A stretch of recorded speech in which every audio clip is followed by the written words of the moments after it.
It is week 14 here at the Overwatch League, and we're at it once more. ZP here with Jake, and we have an interesting one to kick off the day. That's right, it's going to be the Dragons taking on the Dynasty, where the Dynasty, Jake, they've been hitting a bit of a rough spot. Yeah, and it all started with their last matchup against the Dragons, which was a 3-0, culminating in 2 more consecutive 3-0 losses for Dynasty.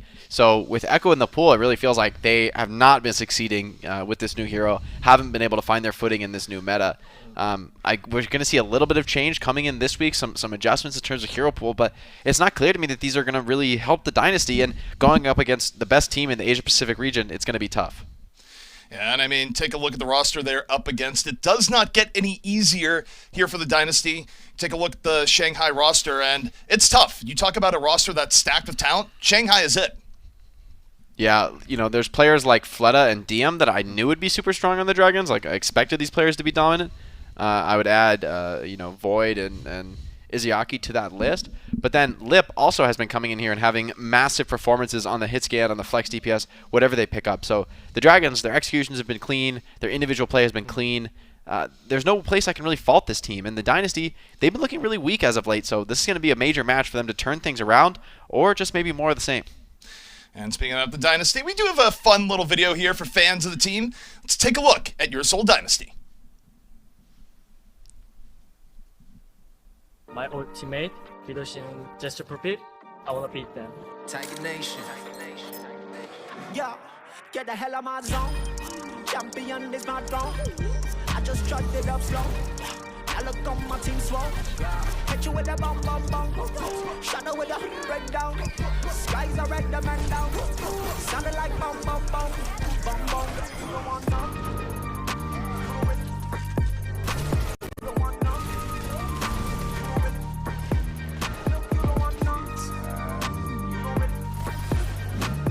I think Seoul Dynasty has a very good chance to be one of the strongest teams in the league this season. The added pieces they got from the London Spitfire, plus the good holdovers that they had from last year's roster. Fitz and Marvel, Michelle on the bench. Very good players. Combo now with Gesture and Prophet and Ocean. You have a powerhouse team.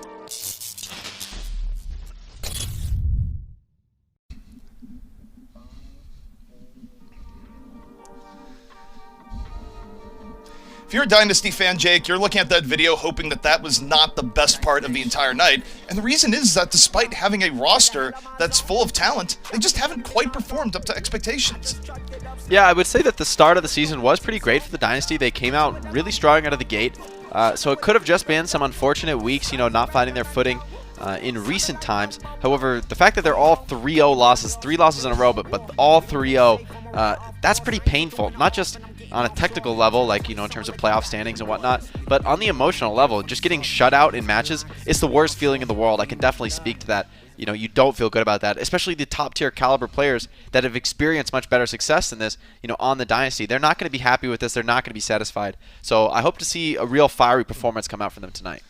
Yeah, and I think you touched on something big there, which is margin of victory, right? Where if you lose a match and it's 3-1, it's not great, but at least you can go back and look to the one map and go, well, we got that. The problem that Dynasty has had in the last few weeks is that they've just been getting blown away, and it's not even just 3-0s. There's a 3-0, and then there's a 3-0, and they've been a victim of the latter more than I think they would really like. Yeah, I think, like you said, getting shut out, getting no value, it just feels like it's all for nothing. I think even though that's not true, it's the emotional context of the situation that can really start to wear on the team, can start to, build up rifts between players and kind of hurt the teamwork. But on the other hand, if you have the right kind of mental fortitude, the right kind of leadership and direction as a team and as a coaching staff, then it is very possible to turn these things around and come out of the gate stronger. And if anything, if they can get a win off Shanghai here, it proves to them, undeniably that they have what it takes to compete at the very top of this region. Well, it changes the narrative, doesn't it? Where Shanghai right now, many people hold them as the best team in the entire Overwatch League.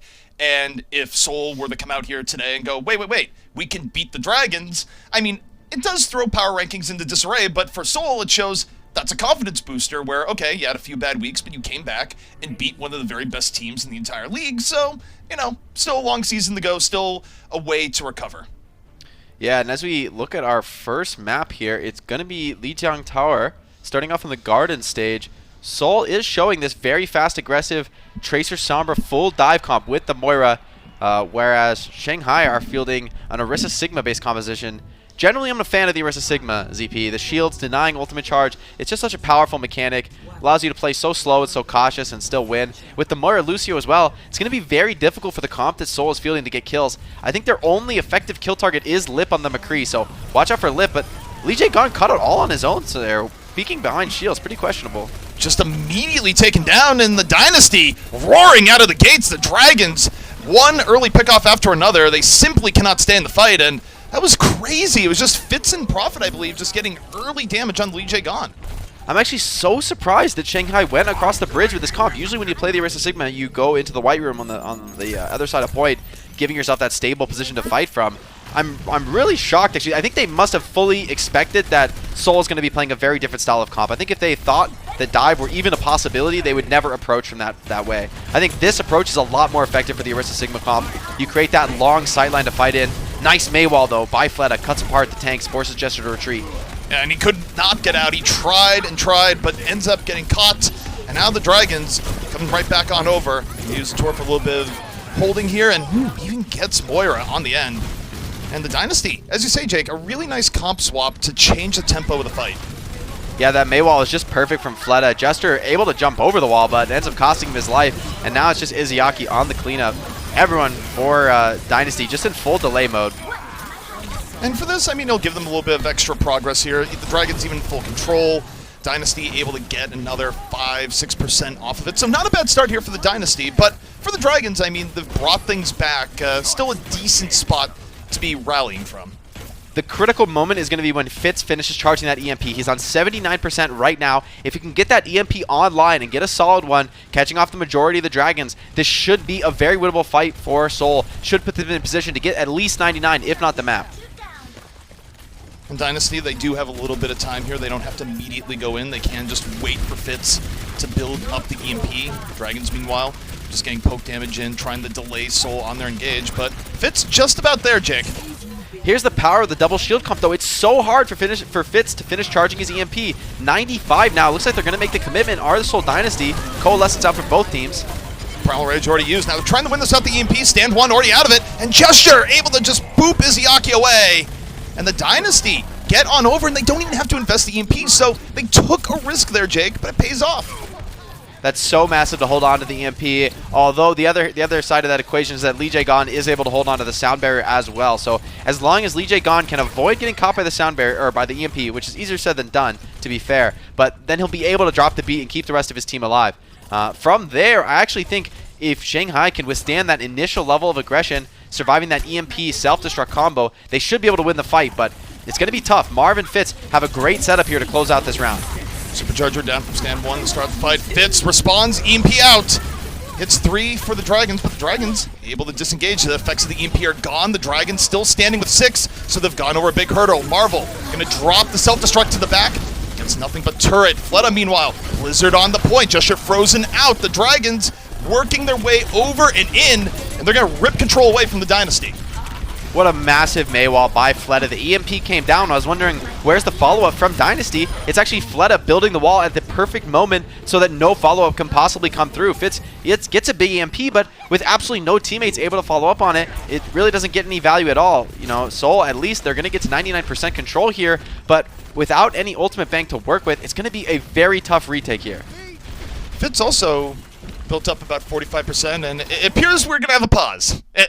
Taking a look at all the PPs thrown into chat there. Pause, please, is what that stands for. So, a little bit of a break, and it's an interesting start to this so far, Jake, where I think if you're a Seoul fan, you're looking at this, and you want to believe in the mystique of an early round win here, where, of course, it is control. It is possible to be fooled into thinking that your team's going to do well, and then you go later on to the series, and it's not the case, but Seoul, at the very least, look to take the initiative here in a way that they really haven't in their last 2 matches.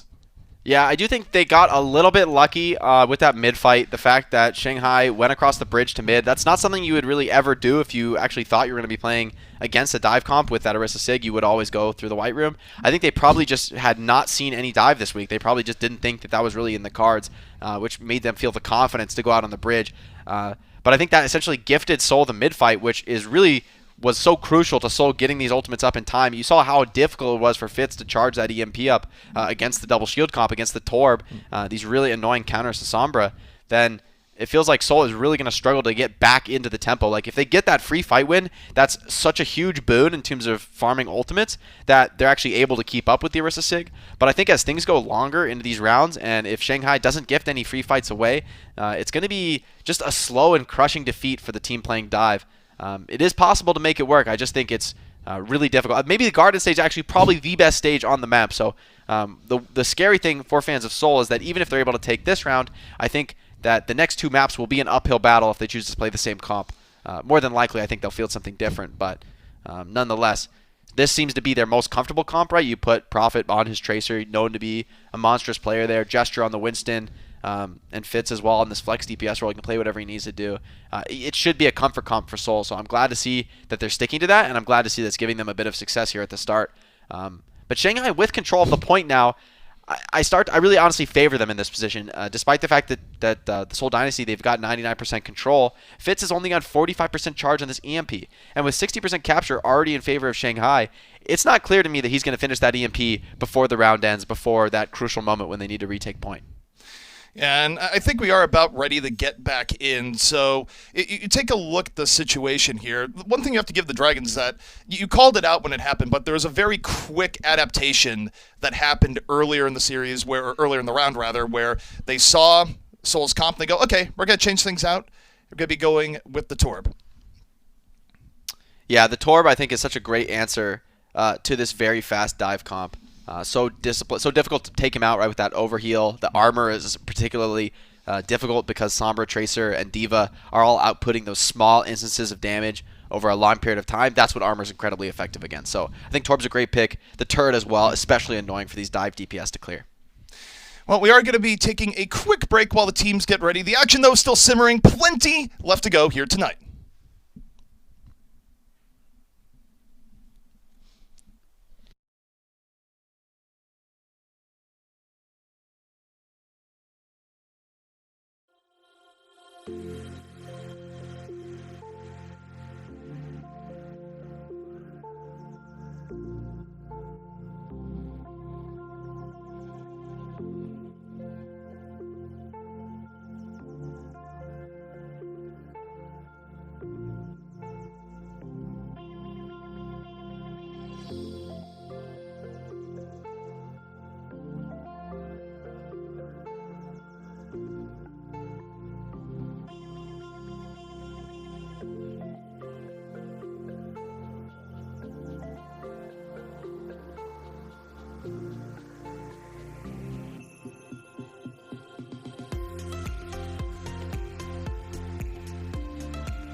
Welcome back, everyone. We're still working through a few technical problems, but you know what? That gives us a little bit more time to dissect what is going on in this match. And one thing we didn't bring up, Jake, because we wanted to see if it would come out mid-round, but that was as good as time as I had to talk about it, is that Echo is not out of the pool.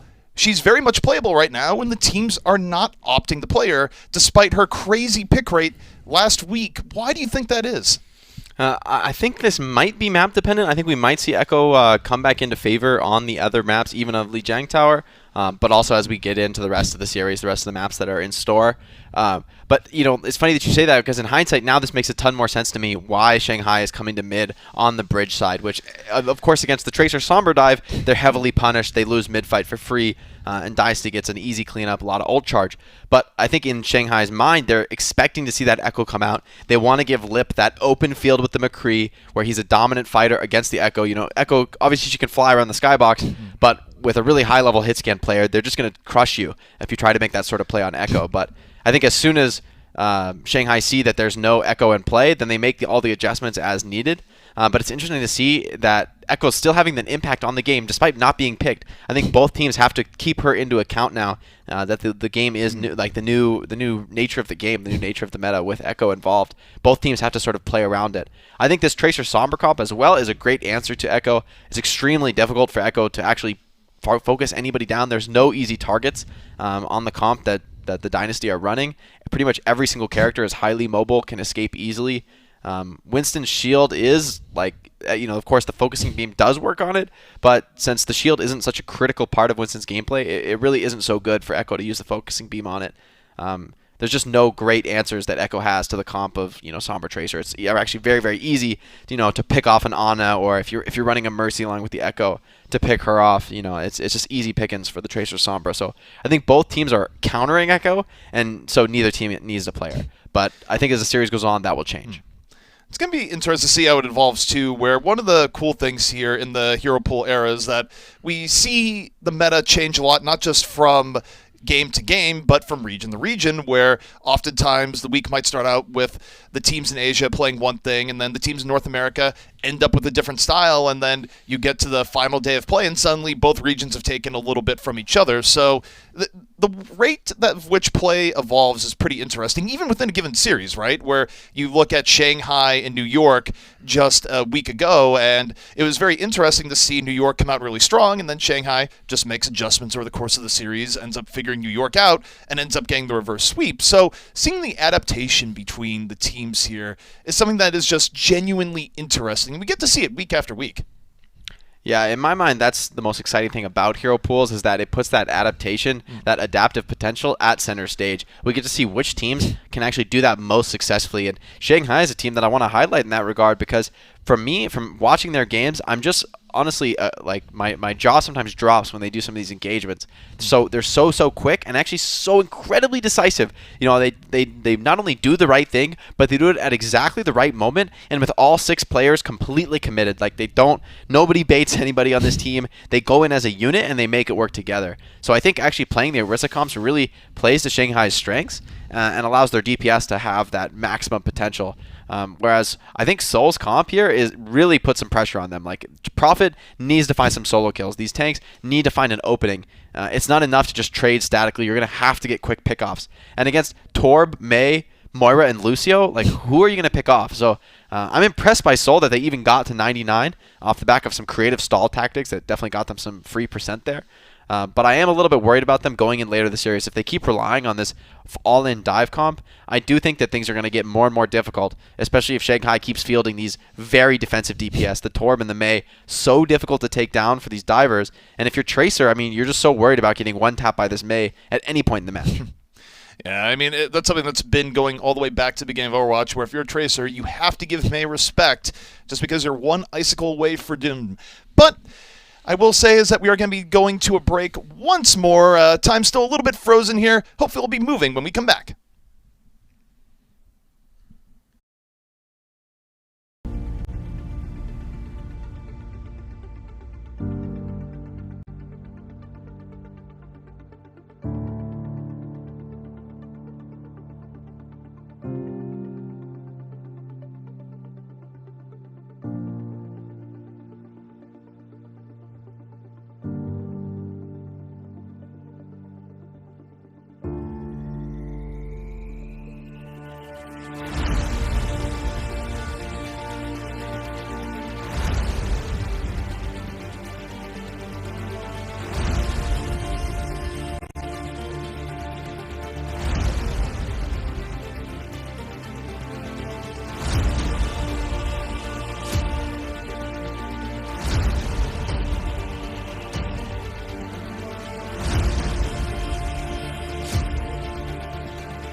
The delay just about over here in Week 14 as we look to get back into our first matchup of the day. The Dragons taking on the Dynasty. ZP back here with Jake. And Jake, sometimes these delays happen, but I am curious to see what the players bring out after such a long delay. Yeah, I mean, you've had ample time to think about the situation you're in and to make any sort of advanced plans, but the same goes for both teams. And luckily, it's a time where there's not too much action going on at this exact moment. So both teams have the moment to mentally reset and decide how they want to approach the next fight. At times when you were a professional player and you had a longer pause, I'm not sure how much, but we'll talk about that later because guess what? We are back in game. Time for waiting is over, and the Dragons still in control of the point. Stand 1 gets hacked. That's a nice play by Fitz, but he gets protected by Void. Now ult's starting to really stack up on the side of the Dragons. If they're going to be able to use these effectively, it's going to be an easy fight for them. Prophet poking at the flanks, but not much. Rough time opportunity for Pulse Bomb in the back. Gets his Iyaki! Prophet opening things up. However, Fleta dropping the Blizzard into the heart of the Dynasty keeps Dragons in the fight. Supercharger going to go down. The Dragons, even with 1 down, still in a great position. And Fleta just offering so much control here with stand 1. Well, I mean, if that doesn't illustrate the difference between these compositions, I don't know what will. Prophet with the Pulse Bomb onto Izyaki's Coalescence, killing the Moira and canceling the ult, and still they lose the fight. You just can't ask for more out of Prophet in that situation, but it's not enough. Now the Blizzard from Fleta, and this round is as good as over. What a crazy Blizzard build. Just using it 1 fight ago, builds it up again, completely slowing down the Dynasty. But the Dynasty still potentially about to bring this back off of Fitz's EMP. 2 down. The Dragons still in a much better spot. Their front line on the point, but the Dynasty tools the delay. Prophet gonna fall. Still a very, very tough situation for the Dynasty, though, as reinforcements come back in. Marvel able to take down Lip. The Dynasty not done yet. Gesture, if he can get back in, he has Primal. That's gonna be more delay, more potential to bring things back. And now we look towards Gesture. Primal Rage up, looking for the knockoff, moving around. The Dragons drop the beat in response. And Lip coming in on the emergency Doomfist as the Dynasty, they've done a lot, Jake, but it's probably not going to be enough. What a nice barrier there from Lijiang. It's a chaotic fight. Everyone's split all over the point, but Lijiang managed to get the beat on all of his surviving teammates, securing the round for the squad. Fitz is back in, but there's no way you're winning this 1v6. Stand 1 on the Orisa just got way too much done that round. Even with Izayaki falling to the Pulse Bomb on the Coalescence, that's pretty much the worst case scenario for Moira versus Tracer. Like, that is the best thing the Tracer can do in the matchup, bar none. And Prophet gets it done. It's just not enough. The Orisa is so powerful. You put the Mei and the Tor behind her. They're just constantly charging ult. Tracer and Sombra just hiding for cover 90% of the game. I mean, yeah, Prophet gets a Pulse Bomb on the Moira and the other 10% because he's a god gamer, but you just can't do that over and over again. You only have 1 ultimate, Prophet. Yeah, and you take a look at how that broke down. I think you say it best when Seoul got just the best case scenario there. You get the early Pulse Bomb pickoff, something that you cannot rely on for Tracers to do over and over again. And even with that, it still wasn't enough. But you look to the other side for Fleta. When Fleta gets that good of a Blizzard, it's just difficult to do anything on the other side. But now we're getting into it, and neither team wasting much time. Early wall here from the Dragons looking for the isolation. Dosen using the Immortality Field here, and Fleta just moves forward. Fleta continuing to move into the Dynasty. Yeah, Lip just charged up and running them over. That was the Mei wall from Fleta that secured that one. Prophet not able to find the same value. Fleta cuts the enemy team in half, and once Lip's fully torqued, that's pretty much game over. I mean, I think the Mei wall pretty much decides the fight in this mirror match here, at least on the mid fight. And now it looks like Shanghai want to defend this close choke. Dynasty looking for a way in. The Dragons just defending here back. And now a little bit of teleporting. And stand 1 caught off guard. Prophet able to find him. Dynasty working at a man advantage. Limbo super charged up. Lots of damage coming in from Lip on the other end. Drops a Symmetra wall. And now, if you're Shanghai, you can go back and forth here, Jake. You can play around the wall. Yeah, that's a nice replacement for your Orisa going down. You've got the Symmetra wall here to protect and defend the rest of your team. But a little bit of overextension from Lip. Punished, but seems like just too much value has been gained on the side of Shanghai. What do you think of both teams running Symmetra here? It actually makes a lot of sense to me, especially with Rhine Band. Like, the chief way you can beat a sim is a rush comp that just dives on top of her and picks her off quickly. As I say that now, that's exactly what Shanghai are trying to do with this Blizzard. Well, Blizzard out for both sides. Dragons going to use it more or less to disengage. Void out of the fight, so for the Dragons, down 1, it's going to be difficult, but not really. Marvel caught off guard, walled off by Fleta. and Flutter just continues to ruin the Dynasty's day with these walls. Shanghai, they're so dangerous. Down 5v6, they just don't care at all. You lose your Sigma. That's one of the most important heroes that you could possibly lose in this matchup. And Shanghai, they just defend fearlessly there. Huge play, and now Fitz onto the Doomfist. I'm pretty surprised to see this. Is he going to go touch point or something? Like, how are you going to dive in to... I guess you can pick off the Sim, right? That's pretty much what Fitz has to do. Pick off a Sim or maybe one of the supports and one of the backliners for the Dragons. But if Fitz fails his dive, even if he escapes, this fight's over for the Dynasty. They absolutely need kills. Lip gonna open up here at the Symmetra ult. The Dynasty, though, again in a tough spot. They try and push through. And now Lip, you see the Dragon just playing around the Symmetra wall, and the Dynasty end up having to run in a tough situation down time, and just nothing goes right. I just love watching this Shanghai team play. You know, they realize that Doomfist is on the flank. They don't have the heroes to properly chase the Doomfist down. There's no Tracer. You know, there's no hero that's going to go actively contest the Doomfist. So instead of actually worrying about him, they just dive straight into the backline of Seoul, and Fitz is forced to make an over-aggressive play that has no chance of success. He ends up dying. It's just great awareness of the situation there. They know that they're absolutely going to crush in the damage fight, so they fight in a place that Doomfist isn't set up to help, and that ends up costing Seoul the round and the map there. Shanghai look incredibly comfortable on these Orisa comps. I think if they stick to this bread and butter throughout the whole series, might just be seeing more of the same, sorry to say, to the Dynasty fans out there. Yeah, I mean, the Dynasty, they showed up with a little bit of a spark of hope in the first round, but the Dragons just appear to be adapting, and Flutta showing absolutely no mercy here in Map 1. Dynasty fans will see if they have what it takes to bring things back, but for now, the Dragons are in control. The Overwatch League is brought to you by Pringles Wavy. Big crunch, big flavor. And by Zip Chair Game, the official chair supplier of the Overwatch League.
Coca-Cola is the official refreshment of the Overwatch League. Quickly in Dragons versus Dynasty, where the Dragons, after a little bit of a stumble early on, looking just as dominant as we thought they'd be going into this matchup, Jake. Yeah, you know, aside from that first fight, that was a bit of a gift from the Dragons to the Dynasty on that first round of Gardens. I think that was mostly just Dragons expecting the Echo to come out, wanted to counterplay it very aggressively, get out in the open with a McCree. But as soon as that isn't the case, as soon as Seoul's bringing out something different, in my opinion, Dragons make an undeniably perfect response. They've got the Mei Torb and crushing from there on out. And the Sim Mei comp, I mean, don't even get me started on that. Dragons are just so much better at that comp. It's incredibly obvious. Not only do they get the better Mei wall, but they get the better use of the Sim charge. They're keeping her torqued for longer. And they win 5v6s when the occasional pickoff does come through from Seoul. So props to Seoul getting those pickoffs, getting the openings. But it's Dragons who come out of the win with a 5v6 fight. So, looking like the way stronger team here, especially with the Orisa comp. And the key part you bring up there to me is just the Mei matchup between the teams so far has been very, very lopsided, where Fleta has just been a champion. Anytime Fleta puts down a wall, it's usually followed up with a pickoff. And on top of that, even when a wall isn't even in play, yeah, Mei's can have deathmatch ability, but Fleta's been bringing that over the top, just landing good icicle after good icicle, and it's just been oppressive to the Dynasty, and right now Fleta is just essentially beating up on his old team. Yeah, and now going into a map that I have to imagine is going to favor Orisa comps. This is one of the best Orisa Sigma maps in the entire game. So many long sight lines and all the canals throughout the map that you can pull people into with the Orisa halt. It's just a great map for Orisa. Dragons are showing a Winston. I'm not entirely convinced, shall I say, ZP. Stand 1, you can't fool me. Yeah, the classic. Well, we're showing this right now before the gates open, but what are we really going to play? And if you were thinking it was going to be Mercy Echo, you'd be wrong. The Mercy getting swapped out, but the Echo, for now, is it going to be real or no? Lip's considering it. They're holding back. I love this from Shanghai. It's a full counter pick. They're just waiting for their teammates to scout. They're going to pick the ideal counters. Yeah, I think Dragons, this is probably what they were going to come out with anyways, but they figured, we'll just take a look, make sure it's the right composition to run out with, and the swap is out. We'll see just how this goes down.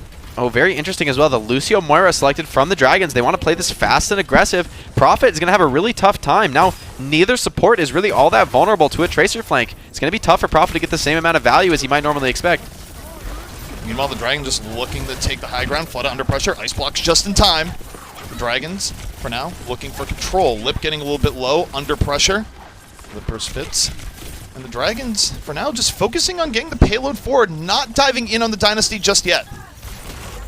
So much spam coming in on a gesture, and there, Fleta gets the pickoff. Prophet trying to get it work done, but it's really difficult on this Tracer. Izayaki, early coalescence, and the Dynasty going the back out in response. They still have the opportunity to come back in here in point A, but again, Jake, they're just kind of getting bullied.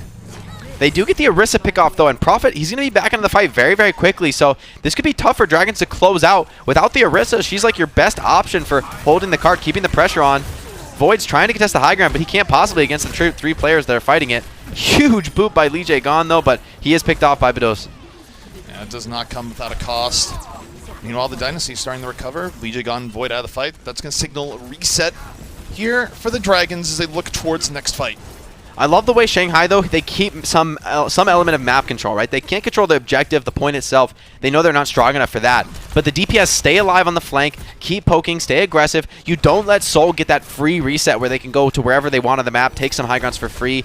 Instead, Seoul, they're still in the same position they were before, defending behind point. Marv was on the high ground, but now even he's forced down. Lip taken down! Bedosin saw him coming a mile away. Early pickoff, giving Dynasty the edge once more, and the Dragons, after a good start here, stumbling a little bit on the last two pushes.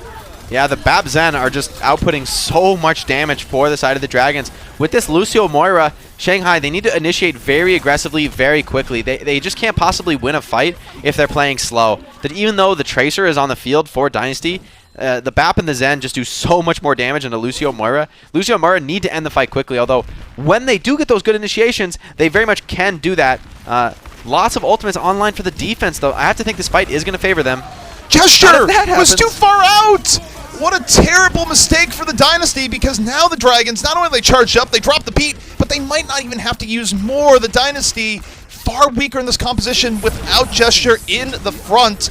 They're just able to run over to the point, take down Marv, and that should be point A in a nutshell. They just burn Marv through a Transcendence. The damage output is fierce here from the side of the Shanghai Dragons. Not even a Zen Discord, and they somehow get it done through Trance. So, Bedosin, nice work, but Gesture somehow dying before the fight. That's a critical error, and it's going to cost the Dynasty their very first hold on defense, which is arguably one of the best places to hold on this map before a third point. Yeah, and I mean, it's just a recurring trend here for the Dynasty where, whatever the reason may be, Gesture ends up getting picked off earlier more than other main tanks, and it usually puts Dynasty in a tough spot. Now, they're at the other good part here to defend on Rialto. This turn here on point B, so important for the defense to maintain control. Yeah, and there's no key initiation ult here for Dragons. Lip has High Noon, but pretty much impossible to use that ult on your own. You might try and get some sort of flanky play off, but yeah, Bedosin's the one to get the first pick. Just such a dominant position here from the Dynasty with the Supercharger. And the Dragons, again, down Lijiang. They're not going to have the healing or speed they normally have. As Bedosin takes down Void. Bedosin has been an absolute monster here tonight so far. I really feel like this Lucio Mura is going to start to struggle. Could just be the fact that Shanghai doesn't have any ults. If they've got some key ultimates, they can start the fight quickly, then the Lucio Mura can get more value and make the fight more chaotic. But yeah, so they're going to switch back to the Bab Zen, especially right now, in this moment, in this huge open sightline. Here we get to see a little bit of highlight of Bedosin on the Zenyatta. Oh, wow. No mercy to Lijiang. Early Immortality Field going to be out here from the Dynasty. And this is interesting, Jake. They're poking a little bit further out here, not waiting towards a corner. And for now, I mean, their poke game has been pretty good with Bedosin finding early pickups. But okay, might have gone a little bit too far. Bedosin lucky to get away with his life. The counter pick coming in from Izayaki. But Dynasty still at a full 6. And Lip gets caught! The rock from downtown. Marvel on the flank. I love the way the Dynasty are playing this. Very, very aggressive. The absolute most difficult position for the Dragons to cross is exactly here on the very open area of the bridge. So much range damage available for both sides, and the defenders have a natural shield trade advantage. On top of that, it's very easy for Toby to put an Immortality drone that just cannot be broken by the attackers. So fighting in this long open sideline, just spamming shields down. If you just pick off these attackers one by one, that's a fight reset every time you get a pick. And Shanghai, they don't have any ults built up, so Seoul look like they might be stabilizing here. Flux out early here from Marvel, looking for it. Gets a Flux, drops it down. Don't think any pickoffs will result from that just there, so the Dragons able to get through that one. Now the Dragons looking to make their stand. They drop the Immortality Field, they drop the Amp Matrix, but Lip gets picked off! Fitz just looks at him, does not blink. Fitz with 2 on the other end, and Fitz now room to work with. The rest of Dynasty holding back, and the Dragons just about out of manpower and almost out of time. Oh, what a disgusting flank there from Marv and Gesture, just diving in behind. They know that fight is easy to win, and they just completely crush the last remnants of the Dragons. Dragons, they finally have some ults built up, but 25 seconds left, CP. They're going to have to make this work, and it's going to have to be perfect. At this point, the Dragons have burned all their mulligans. They don't know. Lip nearly taken down again. The poke from the Dynasty has been so incredibly good on this point. But now Lip, looking for the counter, moving forward. Not finding much here just yet. Nearly falling again. Meanwhile, Fitz, Deadeye in the back. What's it going to be? Takes out Void. Stand 1, though, makes it a trade. The Dragons staying on the point. Flutta and Lip, a little bit of life in them, and now Lip finally starting to connect. Stand 1, he held his Fortify for so long and ends up paying off big time there. That was so incredibly close. Fitz falling mid-high noon cast. If he gets a few more shots off there, that fight could just be over there. That could be the end of the attack round for the Dragons. But instead, it's actually Lip who comes up with more kills there, secures the fight, and both teams now mirroring on this Hangzhou. Makes sense. Does a little bit more shield DPS than the McCree. So the Dynasty, they've had such a good defense on point B, but it could be slipping away. The Dragons rallying through. Lijiang, though, down! Fitz, the early pickoff. And now the Dynasty 6 on 5. Fitz with a great angle on the stand 1. Stand 1 in danger, gonna fall! And Fitz right there as the Dynasty hold on point B. That's a great hold there from the Dynasty. Like, this is incredibly winnable for them. It is very possible for Shanghai to get a full hold on first point, but holding second point is pretty difficult to do. I think if first point is capped by the Dynasty, if they can just maintain the snowball, I think the critical moment of that round was when Dragons got fully reset off the back of that huge picks from Badosin. Dosin with the right clicks, picks off 2 in that earlier fight, and then reset to the bridge and forced to switch back to the Bap Zen, so completely resetting your ultimate charge for the Dragons. Dynasty just crushed them in that long sightline for, 3 fights in a row, just absolutely annihilating them in the open sightline because Dragons had to take that ult reset. So Dragons might be regretting that Lucio Moira opener that they started with. But at the same time, very winnable here for Dragons. They're just going to have to play pretty much perfect. I think if first point goes down, their odds of winning this are quite low. But the first point hold is more than doable here. We've seen it before on Rialto.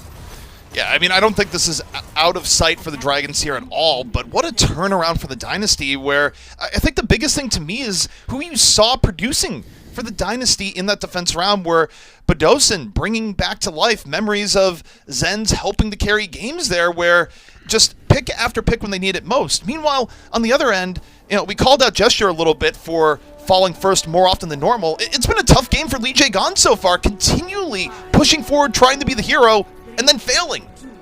Yeah, that was such a clutch pickoff by Fitz in the final fight of defense. If he doesn't headshot the BAP there, that's before BAP even gets the drone out, so that's a game-changing pick there. Without that pick, I think it's very, very possible that the second point would have been capped for the Dragons. So Fitz really making great work for his team. Now on the Widow, I'm curious to see if he will actually go for the duel here. Wow, interesting. The Dynasty are going to go for this very unconventional Orisa comp. I think the idea of this comp is that Marv on the Hammond can slam some people up, serve them up as easy kills for Fitz. But Lip can be very dangerous on this Widow, even if he's harassed by Hammond. So Widow duel, something that you don't see every day nowadays, but when it comes into focus, it can be very, very exciting. Lip on one side, Fitz on the other. We'll see just who's going to end up on top. I like this. Fleta is staying near Lip and Izayaki, so if Marv gets any big ideas and goes for the kill, he's just going to get frozen and picked off by the damage from the Zenyatta and the Widow just pouring into him while he's frozen, so it's going to be tough for Marv. Ooh, big dive by Prophet as well, but recall is forced. And Marvel might not be able to get out of this one, just rolling away. Does get out, but not for long. Stand 1 catches him at the very end, just when you think he's going to escape. The Dragons for now holding the ground, and with the Hammond out of the fight, it just becomes difficult to get disruption onto the back. Yeah, personally, I'm not really much of a fan of this Hammond comp. I think it's incredibly difficult to execute because your front line is just going to be crushed 24/7. Gesture has no chance when he's fighting an Orisa Sigma that are working together. Unless Marv and Prophet, maybe with the help of a long-range shot by Fitz, if a pickoff doesn't come through, I think Dragons are going to full hold here. So Prophet and Marv, they really need to produce, but knowing that, the Dragons can play very passive and just defend against him. And here, once again, his aggression is completely nullified. Marvel went for it. The Immortality Field was down. Not much could happen. Meanwhile, Fitz! Room to work with. Takes on Fleta. Lip, though, still alive on the other end. It's Widow v. Widow.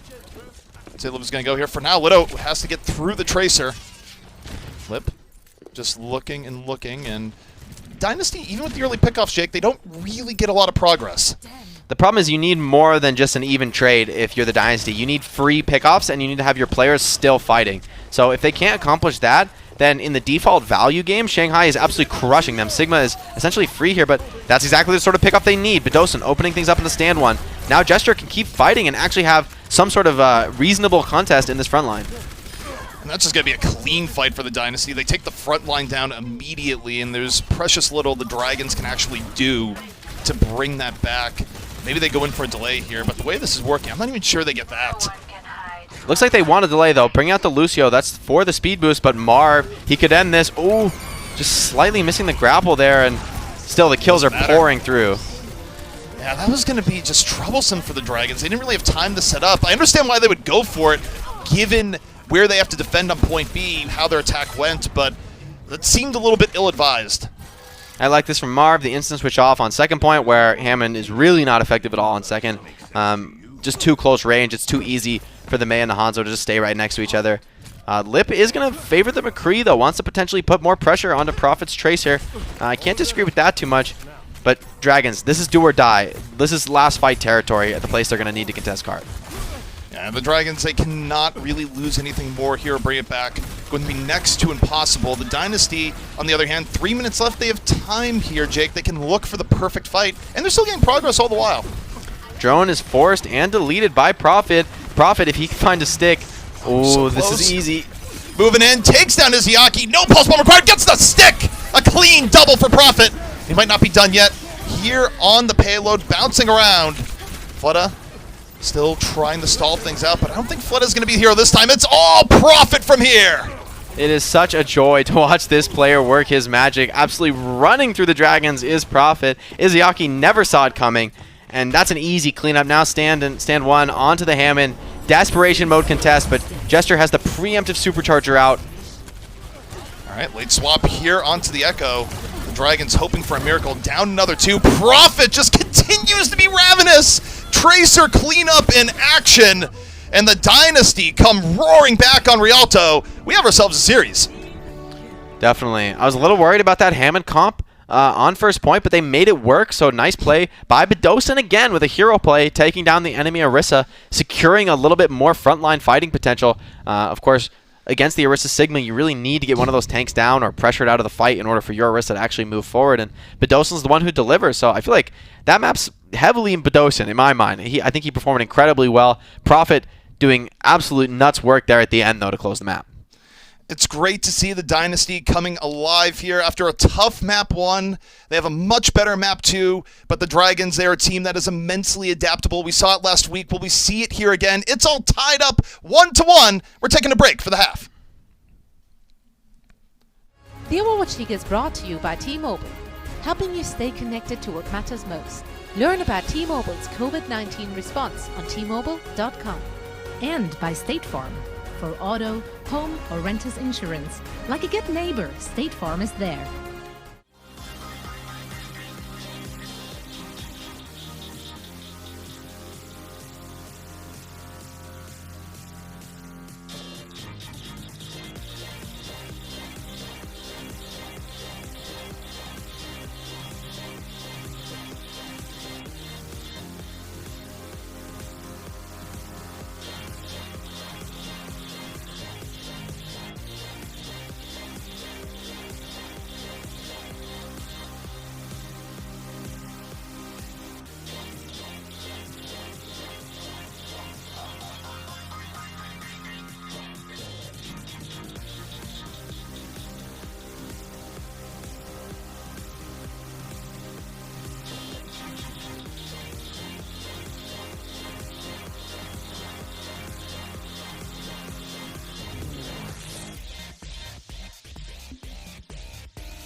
It's time for your game break presented by Cheez-It Grooves. And Jake, what was initially looking like a series that could be one-sided once more, the Dynasty showing some good life there on map 2. Yeah, I'm impressed with their mental fortitude, especially beating the Dragons on their home turf, on that Orisa comp, where the Dragons have been kind of running through a lot of teams playing that mirror match previously. So the fact that Dynasty is able to take that map, to me, is really impressive and signals that this is going to be a long series. Yeah, and I think for people really wanting to see the Dynasty rally back up, show their potential, so far the series has been really endemic of that. And, of course, Jake, that's going to bring us to the one and only Crunch Time, also presented by Cheez-It Grooves. And what moment to you really stood out so far? It has to be the flashback Profit Tracer gameplay. I love it. Just, you see him look at the drone. He sees the drone goes down, and then he's like, okay, it's time to go in. Goes Zen, sticks the McCree, takes him out. Then he puts more pressure on the back line, forces more cooldowns, takes out the Bongo, and from there it's just clean up for the rest of the Dynasty. So Very impressive work by Prophet. It's great to see Tracer back and seeing more playtime. It feels like it's been a long time since this hero has really seen favor and been that dominant game carry hero that she used to be. Yeah, I mean, you have to go way back, it feels like, at times ago. Wait, when was Tracer the last hero you looked at to just take over a team fight? But now, in the last few weeks, been seeing that more and more. And for a player like Prophet that, frankly, had a very tough last few weeks on Echo, seeing Prophet in here on the Tracer, doing well, it's a sight to see. And I think for Prophet, he's back in his comfort zone. I really like the decision because I agree that Prophet, he wasn't the very best Echo in the league. They didn't seem really that comfortable on the hero overall, not just on Prophet and on an individual basis. Like I'm sure he can play the hero competently, but as a team, it didn't feel like they were functioning so well strategically around it. But you put Prophet on the Tracer, Dosen on the Zenyatta, just give me the Harmony Orb and I will dominate. And those two have been a real wombo combo for the Dynasty and really the reason that they were able to take this last map, I think. Now, one thing that might end up happening here as the series goes on is I just think back to the Dragons versus Dynasty, or not Dragons versus Dynasty, but the New York versus Dragon series where Sabiel B was going wild on the Tracer. And the Dragons eventually adapted, Jake. Eventually, the Dragons said, okay, well, we're just going to focus Sabiel B first every single time. We're not going to let Tracer beat us. And I wonder going into the next half if we're going to be seeing that sort of adaptation come in here from the Dragons. Yeah, I would hope so. I think they need to put a ton of pressure on Prophet. Prophet clearly just getting so much done. It's very hard, though, to deal with a player like Prophet. He's smart enough to know that if he's going to get focused, he can start to play a little more passive and focus on just distracting the enemy. And I do feel like the Dragons are in a bit of a double bind. You play this Lucio Moira comp that is a lot more difficult for Tracer to get value against. But then it's Bedosin just getting way too much done on the Zenyatta, just putting out a ton of damage, becoming a DPS of his own, and Prophet can just distract you. So if you run these supports that are more elusive and more effective at challenging a Tracer, then you're going to be losing out in the overall damage game. So it's a bit of a tough solution here. I don't know if there's an easy answer for the Dragons aside from some insane plays. Maybe give them a headshot or two. Of course, easier said than done. I mean, credit to Bedosin there also for just finding those opportunities, right? Where it's not all the time where you give a player space and they actually take advantage of it, right? Where sometimes you go, oh, we don't have to worry about this player because we'll do this and they're not going to punish us for it. But Bedosin woke up and then some for the Dynasties. So I think it does put the Dragons in a bit of a bind, as you said. Yeah, definitely. I will say that that's a great map for the Tracer. A lot of flank routes available, pretty easy to get to the back line, pretty difficult for the other team to do much to stop that, aside from just turning on Tracer and somehow taking her out like once she does engage. But as we move on to other maps in the series, it's possible that Prophet will struggle a little bit more. But I don't think it's going to be easy at all to shut him down, especially with the fact that they're running the Perma Zenyatta. He's always going to get the Harmony Orb on Tracer. It's going to make him such an elusive target. For the DPS of the Dragons. It's pretty much those one-shots are nothing, and Prophet has been really, really effective at dodging the Mei, baiting Fleta around, baiting Fleta's damage, baiting his attempts at headshots, and actually just getting a ton of value despite being so elusive. Well, it is tied up 1-1. Still got at least 2 more maps to go in this series alone. We'll be back after a short break. The Overwatch League is brought to you by Cheez-It Grooves. Deep flavor, deep crunch. It's a mind crunch.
The Overwatch League is brought to you by HyperX. Unleash your style, unleash your fury with HyperX Fury Memory. And by Coca-Cola, the official refreshment of the Overwatch League.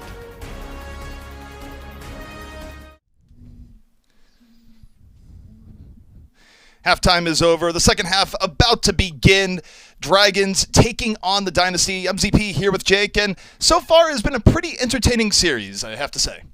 Yeah, it's some players really getting back to their roots. Prophet on the Tracer, Bedosan on the Zenyatta, really carrying this game, putting out a ton of work. But overall, both teams playing really well. You know, Orisa Sigma is a comp that, as much as we're highlighting these players and the plays they're making, you just can't win this comp unless everyone's playing together, unless everyone's on the same page.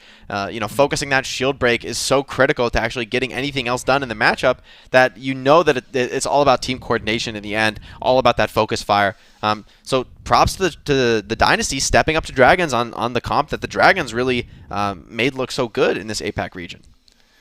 And now halftime, it's giving teams a little bit of time to sit down, take a breather, adjust to what's been going on. And adjustment has been the strong point of the Dragons so far this season. So as we move in here, the King's Row, seeing what changes the Dragons make, if anything, will be interesting. Where, again, it doesn't even have to be compositional changes. It could just be changing target priority. But you take a look at the heroes here, Jake, it does look like we'll be seeing some changes on both sides, potentially. Yeah, I really like what we're seeing out of the defense here. Seoul, they're running just a classic Orisa Sigma comp here. Tons of shield pressure. This is the efficient Orisa Sigma comp, right? You've got the Mei, so if the enemy team runs Orisa Sigma, you could always split a tank off and put a ton of shield pressure on. And Mei is no slouch in the shield spam department either. So I really like this comp. Very well balanced. A classic of Overwatch in recent times. And it looks like we will be seeing a full mirror match here. So keep your eyes on the shield trade. That's where this matchup is won or lost. Unless one of these Hanzos can pop off and make a carry headshot play. You have both Hanzos being a threat on the side, but couldn't agree more that shields are where this is won and lost.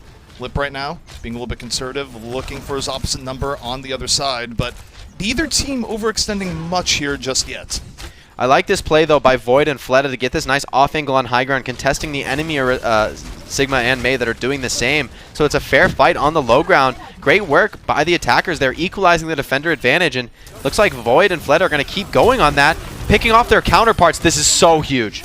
Marvel just could not get away. Void starting to come alive as he continues in on the flank. Void, of course, a big reason for the Dragons doing well when they win series, and a little bit quiet up until this point. You know, I'm pretty impressed by that. Usually the defenders are just going to have an insurmountable advantage when they're fighting even players like that, right? Like the Sigma Mei versus the Sigma Mei. The defenders should have a bit of an advantage in that fight just by virtue of beating the defenders, having a slight edge in the shield trade. But somehow Void and Fleta just make the plays and able to come out on top, and the fight is over there. I mean, there's 4 players on each team on the low ground, but there's pretty much nothing more to be done when you lose your Sigma and Mei. Those heroes are just too crucial. The Dragons now setting a very quick time for point A, looking to snowball it into point B. Dynasty holding up the choke, just attempting to stall things out just for a bit. Yeah, this is a choke. Can be a very difficult place to break. The position of the cart, though, is going to be pretty annoying for these attackers as they try to come through the choke.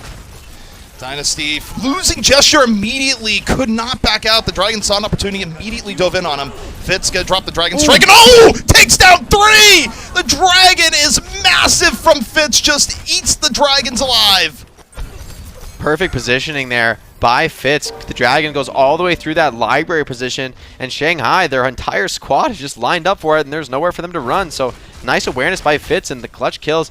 Gonna give them a little bit more time to defend this position, although Gesture still on a very long walk back to this position. The attackers still have a bit of power play here. That is not something you see every day. Usually the Dragon Strike later in the fight, where you've lost people, is a losing maneuver, but not there. Now directly into the next fight, Marvel with the Flux. It's a big one, throws him into the sky, forces out the Transcendence from the Dragons, but it's still not giving enough. The Dynasty roll on forward. So difficult to recover when everyone gets hit with the Flux like that. Nice kinetic grasp by Marv, just nullifying all the damage being amplified by that supercharger, and Fitz with the cleanup. That's such a significant hold. Now the Seoul Dynasty have a full hold on this position on choke point. Very, very difficult to break here without ultimates. In Shanghai, they've blown their whole bank. It's only Fleta with the Blizzard and Lip with the Dragon, but Bedosan's Transcendence is a strong counter to either of these ultimates.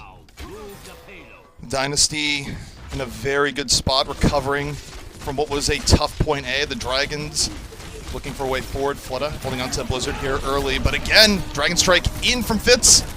This time, just something that splits the Dragons off. The Dragons drop a Dragon Strike of their own, and meanwhile, Void off on the side, takes down Gesture, and the Dragons get the better of the choke fight. Really nice work by Fletta there, walking in on the flank with the Blizzard. The halt comes in from stand 1, and no escape there from the freeze for these tanks of the Seoul Dynasty. Now the card is really moving with some effort behind it. Great work by the Dragons to break the chokehold, and now it's the Dynasty's turn to have no ults. And, well, I guess neither team has ults, but effectively Dragons are the defenders in this situation. They can just hold the position they're currently at, and Dynasty are the ones who are going to have to push in and retake to defend the card. And the Dynasty, you take a look at where they are in terms of ults. They don't have anything coming out immediately. Prophet going to try and build up a quick Blizzard here. Meanwhile, the Dragons can just immediately open with the Flux. Nice wall by Fletta here. Start things out. You're going to have the Flux coming in here from Void. The Dragons looking to follow through. Dynasty might be able to get away, courtesy of the Immortality Field. Everyone's still alive. But now the Dynasty, they have to make a move on top point. Badosa gets caught. Lip there on the corner, catches him on the side. And the Dynasty losing to a tough spot for bringing this one back as Lijiang just sitting here in the back. But Prophet gets stand 1 down. Still not going to be enough. Dragons get point B. Oh, great cap there. Void making it look so easy, just locking down that left side flank. You saw how much resources that the Dynasty were committing trying to push Void out of that position, but he's able to hold strong with just a little bit of help. And Lee Jae gone as well. What a heroic support play there, doing a ton of damage with his amp wall, but also finding the time to put out a massive amount of heals, keeping his team all alive, all healthy. And that's a second point cap for the Dragons. Speaking of Dragons, here comes a Dragon Strike in from Seoul. Void kept alive via the Immortality Field. Not a bad one there from the Dragons. Lijiang loses it towards the end. Dynasty, though, they regain a bit of positioning here. Dragons, meanwhile, taking some time a little bit back here, Jake. Oh no, Void falls off the map. Great grab by Gesture, and that's such a crucial reset. Stand 1, he has the supercharger, so if they were able to get a clean commitment of that ultimate, it would have been a pretty easy fight, I think, for the offense. So this reset is absolutely massive in terms of buying the Seoul Dynasty a bit more time to get some of their ultimates available. They need to have some sort of answer for Stand 1 supercharger, or their shields are going to get absolutely melted. 2 minutes, 15 seconds left here for the Dragons. The Dynasty recovering a bit here on the defense, but now the Dragons taking their opportunity. Moving forward, Stand 1 supercharger at the ready. Prophet already down, 6 on 5. Flutta and Void again getting value here for the Dragons, and you have to give it up for Void, who's been so much more aggressive this round. Yeah, and this is really bad because Stand 1 was able to hold on to the supercharger. Void as well with this gravitic flux. So desperate are the Dynasty to get out, but they're pushing into a supercharger. Fitz has to be the hero here. Supercharger out. Marvel and Toby already out of the fight. Oh. And the Dragons just bring it on in. The Dynasty don't stay on the payload. Oh, they could have delayed for quite a bit longer there, Jake. They had to. I mean, Fitz did exactly what he needed to do there, somehow sneaking into the flank unscouted, and he produces 2 critical kills on backliners. That fight would have gone the Dynasty's way, I think, if they had been able to make it last, get that spawn advantage really working in their favor. But just props to the Dragons there, right, understanding the situation. They put all of their aggressive resources into the chokehold, and here we get to see a repeat of this insane Dragon by Fitz. Look at this angle, perfectly positioned, so there's just no escape for Shanghai. Oh, it's so rare to see a Dragon Strike do that, especially when not set up by anything obvious. Most of the time you see a Dragon Strike late in the fight, and it's just sort of they'll dodge it. Can't dodge when everyone's stuck in the library. Yeah, I think that's one of those ideal Dragons. You know, you get that angle that completely closes off one flank, and if the enemies are already committed in that flank, they really just have no chance to retreat. Such a valuable position, and great use of the Dragon to deny it. There's pretty much nothing else, I think, that the Dynasty could have done to clear out that position besides the Dragon. So props to Lip for getting so much value, or sorry, Fitz for getting so much value out of the ult there. Fitz actually having a really great game. I mean, even in that final fight, somehow flanking, finding 2. He did his job there. I think maybe needed to see some faster hero swaps out from Dynasty in that situation just to keep the card contested. I have to ask right now, we haven't seen Prophet on the Tracer here at all in Kings Row. Why do you think that is? Kings Row's just not the best Tracer map. The flanks are a little bit difficult for Tracer to get value on. There's no easy way to sneak up on the backline without using a ton of cooldowns first, especially when the defenders are holding this high ground preemptively. A lot of very long, straight corridors, which is not Tracer's ideal situation. So, because of that, we've seen Prophet more on the May. The Dynasty taking a slower approach to the point. The Dragons kind of being a little bit more aggressive, particularly Void, who's just taking liberties with how to approach. Stand one, though. Getting awfully low here, and Lip gets caught! Went in for Fitz, takes an arrow to the dome instead. And the Dynasty shrug off the early pressure from the Dragons, and this is going to be a very, very quick point A. I'm really surprised to see the Tracer on first point defense. I think it's better on defense than it is on attack, but nonetheless, I just feel like that isn't the strong suit for Lip. He's been doing great on the Hangzhou and the McCree. Oh my, Marv! If he just peeked an inch further, he would have found a bounty of supports waiting for him, but honestly, that might have cost him his life. I'm not sure he could have gotten those kills anyway. Yeah, I don't think Marvel wanted to be quite that far up. Speaking of being far up, look at Void! Living on a whim and a prayer, just barely getting healed up. Could have been tragic for the Dragons there, getting staggered even more as the Dynasty look to get some momentum, but okay, Toby gets caught. And now the Dragons, ooh, Fitz with the counter on the side, Void out, and Prophet on the follow-through. The Dynasty completely punished the Dragons. You talked about the Dragon Strike setup there, and this time it does come through. Jester with the halt, Fitz with the Dragon Strike, and just crushing through are the Seoul Dynasty, looking really, really comfortable on this offense. Dragons, they did put up a good time, but Seoul is on a much faster pace right now. If they can win the next fight, which seems very, very possible, both teams have even ultimates, this should favor the team that has positional momentum, which in this case is the Seoul Dynasty, able to hold this corner. And going to the next fight too, Flutta might not have Blizzard right away. Prophet should build it very quickly. Dynasty working with a bit of an edge. Dragons, meanwhile, looking for an early pickoff with the halt. Prophet with the wall. Flutta's down! Flutta cannot be the hero here. Not going to build anything up. 2 already down for the Dragons. And the Dynasty starting to make their mark here on point B. Fitz is just going God mode right now. Another headshot. 3 kills, 4 kills for him in this fight. Fitz is a monster on this map, picks up a 5th. Why not? Somebody's got to stop this guy. Fitz is playing out of his mind, and this is a different Dynasty so far. We're seeing contribution across the board, and the Dragons, they're dealing with the speed run right now. The Dynasty have 5 minutes and 20 seconds left to finish out point C. And we talked a lot about the mental situation of both teams here, but if you're the Dragons, you've been winning non-stop playing this comp, and a team that's been losing 3-0 is now beating you with it. So this has got to be very punishing right here. Another huge Dragon Strike from Fitz. Fitz drops the Dragon into the corridor. Void completely eliminated. Fitz, though, does give his life for it. 5-on-5. Prophet moving on in. Transcendence still in reserve here for the Dynasty. They're waiting to drop it. Izzyaki just used his. Prophet, though, out of the fight. I don't know if you want to transcend here. Well, you've taken down Lip. Maybe still go for it. The Dynasty appear to be all in. Bedosin again drop the Transcendence. Transcendence versus Supercharger. The Dragons dropping a Blizzard. Going to be forcing the Dynasty back by freeze-out gesture. And the Dragons buy a little bit of time, but it's still 4.5 minutes left for the Dynasty, Jake. Yeah, the Dragons, they need every kill they can get here. Every little sliver of ultimate charge is a big difference maker here. That pickoff by Lip onto Fitz, completely a game saver there. I think if Lip doesn't find that, if Fitz is still alive, still putting out damage, then I think the Dynasty could very easily close that out off the back of the spam advantage due to that pickoff onto Marvel. So great work by Lip turning around the Hangzhou matchup, but Fitz has been on fire so far this map, and I don't think he's going to stop anytime soon. Fitz has been great so far, takes down the Immortality Field. Toby finishes off stand 1. And now the Dynasty, they clean up the left flank, and the Dragons in retreat. Void not going to find a lot of success this time, and the Dragons are in desperation mode here. But Gesture, a little bit far forward, ends up getting dropped. But Fitz, he's there in the cleanup. It does not matter. You might be down your resub, but when Fitz is putting out this much damage in the back, the Dynasty looking unstoppable. And they're going to push this one directly in. 3.5 minutes left on their time bank. That's fast. The Seoul Dynasty looking incredibly comfortable on this Hangzhou Mei. I really like this look for them. Fitz on the Hangzhou. This is, I think, his best sort of role. You know, not just projectile heroes, but especially these long-range projectile heroes focused on the spam game, focused on finding pickoffs. That's where Fitz really shines, and he did exactly that here on King's Row. Insane attack round. very much on the back of his huge headshot picks. So many fights were just already over before they really began because Fitz is just producing so quickly. Think about that fight on the end of second point where Fleta is rushing out of the flank, taking control with the help of Void, but only dies to the headshot by Fitz. If Fitz doesn't find that headshot, Fleta still has the ice block. He still has teammates behind him. If you don't burst that player down, he's not dying at all. So Fitz making the difference here.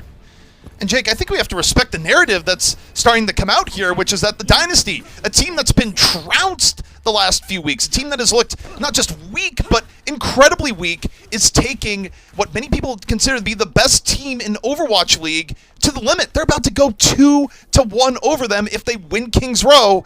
This is an astounding comeback right now from the Dynasty within the series. Yeah, and they're in position to do exactly that. Lip on the Doomfist here. Very interesting to see if he actually commits on this. I would be pretty surprised. Yep, gonna go over to the Hangzhou. That's more sensible, Lip. Gonna have to go toe-to-toe with Fitz, though. Easier said than done. So the Dragons only a minute 30 on this attack. It's not much time for King's Row first, and a lot depends on whether or not Lip can find an early pickoff. Otherwise, no guarantees. Last time it was Void and Fleta sneaking up on the flank, taking out their counterparts that secured this first point for the Dragons, but something tells me that same gambit is not going to work out so easily twice. The Dynasty, meanwhile, holding a bit back, giving the Dragons a bit of room. Marvel in danger, gonna get frozen out under the Mondata statue. Desperately needs to head back, but Marvel can't get away. Izayaki finishes him off, and now the Dragons on a 6-on-5 advantage. The Dynasty, they don't want to give up the point, but on the same note, they lose Bedosin. They're getting snowballed. Void getting everything he wants and more. And the Dragons now looking at what could be a very long overtime push, Jake. Great work by Fleta there, slipping into the corner, freezing up Marvel, and there's really nobody who can help the Sigma in that situation. Leads to the 5-on-6, and great discipline by the Dragons as well, playing that fight very, very slowly, so there's no opportunity for the Dynasty to come back in with some crazy pickoffs. They know how capable Fitz is on that Hangzhou. So once again, it's Void and Fleta attacking on the flank, trying to get an early advantage. Marvel trying to slow this down a bit to the side. Immortality field up. Fleta looking for the split off the wall. Dynasty, though, able to get away. Still a full 6. 6-on-6. Overtime about to be in progress as Fitz finds Lijiang.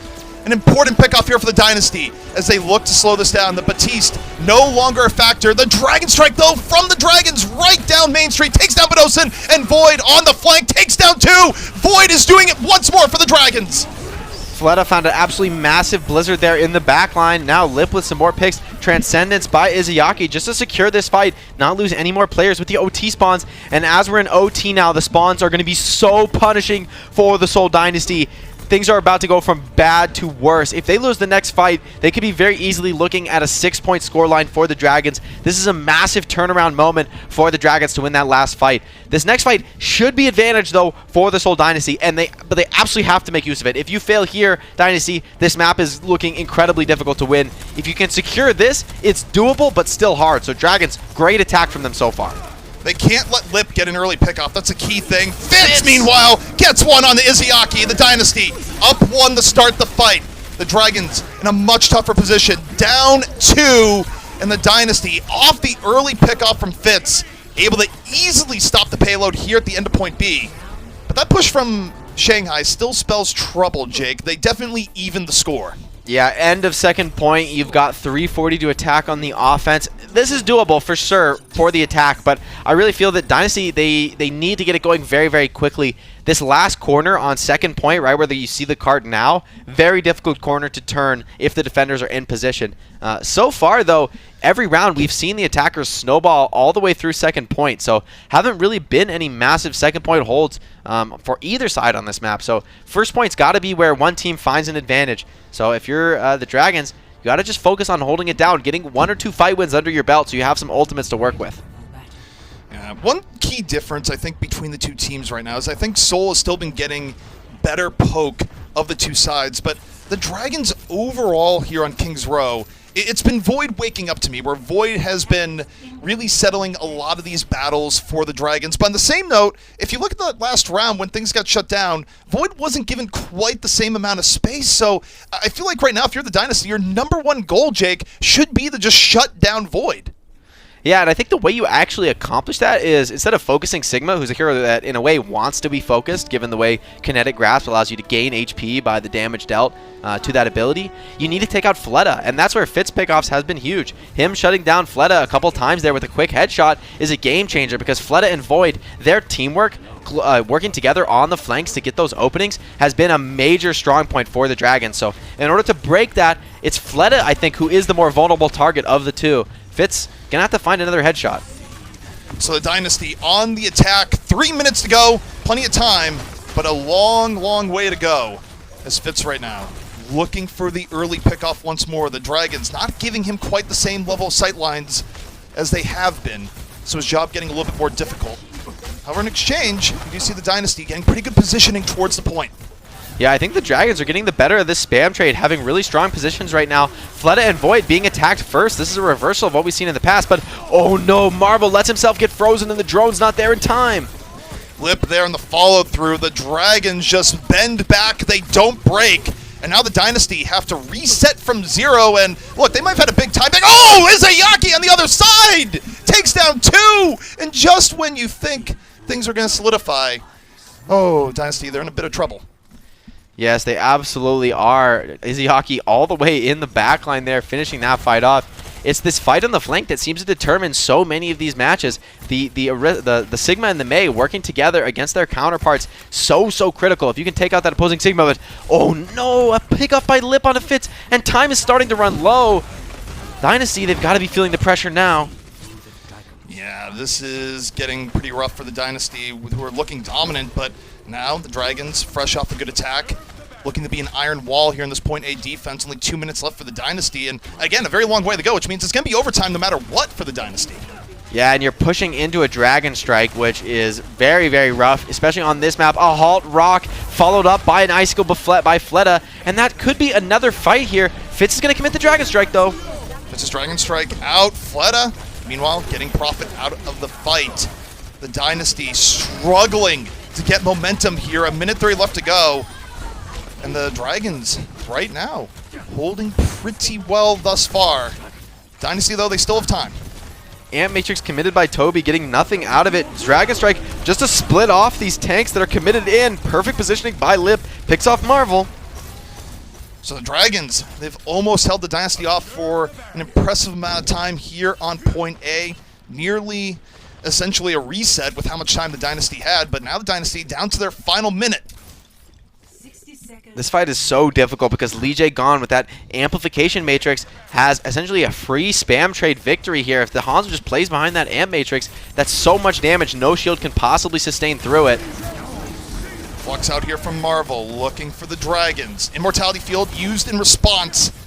But Osen still hanging on to a Transcendence. I think the Dynasty are going to have to push forward with that and the Blizzard sooner rather than later. Profit drops the Blizzard, trying to get the freeze. The wall is out, Lip is down. Nice wall. And off the wall, the Dynasty might have just done it here. They even get to save the Transcendence. They take the Dragons off point A. But they still have a long way to go here, Jake, as overtime approaches. What a game-changing wall by Profit. Cuts off the Transcendence and the Batiste, so absolutely no support is available for those tanks that are frozen by Profit's Blizzard. Clutch may play to save the first point attack, but still a long road ahead of the Dynasty to finish this map and get the win. Both teams now looking to do overtime pushes. Of course, the Dragons just did theirs. The Dynasty, we'll see how far they can go. And of course, if you're the defenders, if you lose one person, you still have to deal with longer respawns, so it's a blade that cuts both ways. Just trading ultimates now. I like the decision to retreat here from the Dragons. The Dynasty have a way superior supercharger position in that fight, so there's no point in trying to engage into it. So they elect to just back up and hold the next corner where they're going to have that default defender's advantage. They're going to give up the corner, but oh no, that pick off onto Void. Halt Rock defeats the Gravitic Flux with the help of that amplification matrix. Now with the OT spawn. It's going to take Void so long to get back into this fight. This is absolutely tragic for the Dragons. Meanwhile, Fitz off on the flank, stand one, nowhere to go. And the Dragon, for good measure.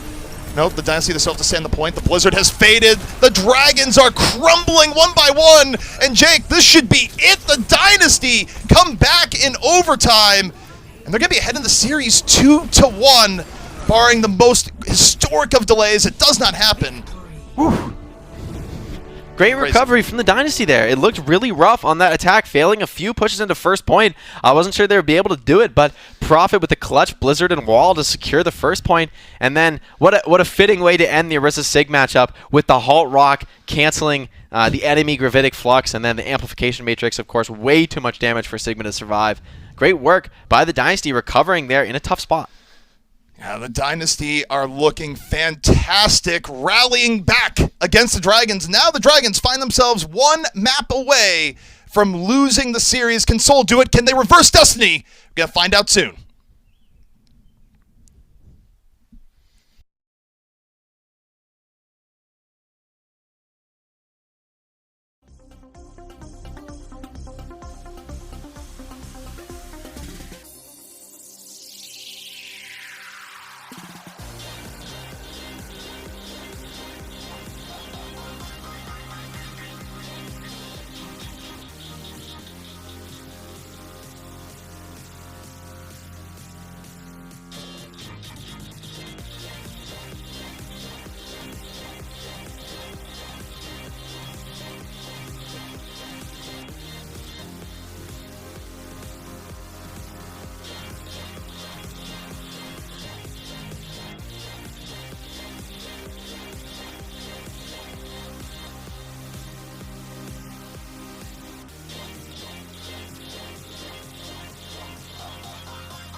The Overwatch League is brought to you by T-Mobile, helping you stay connected to what matters most. Learn about T-Mobile's COVID-19 response on T-Mobile.com. And by State Farm. For auto, home, or renter's insurance, like a good neighbor, State Farm is there.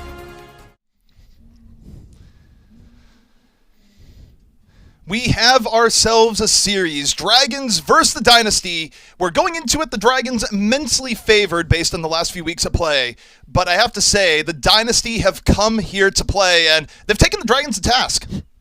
Yeah, Fitz, a player who is really showing up as a superstar in this series, especially on King's Row. A filthy performance on the Hangzhou. So many fights, not only opened by Fitz, but also closed by him. He's consistent throughout the fight, finding those opening picks, finding huge dragon strikes, and then just outputting that constant damage pressure onto the enemy tanks throughout the entire engagement. So props to the Dynasty, as you said, turning it around. And think about the mental fortitude that it takes to do this.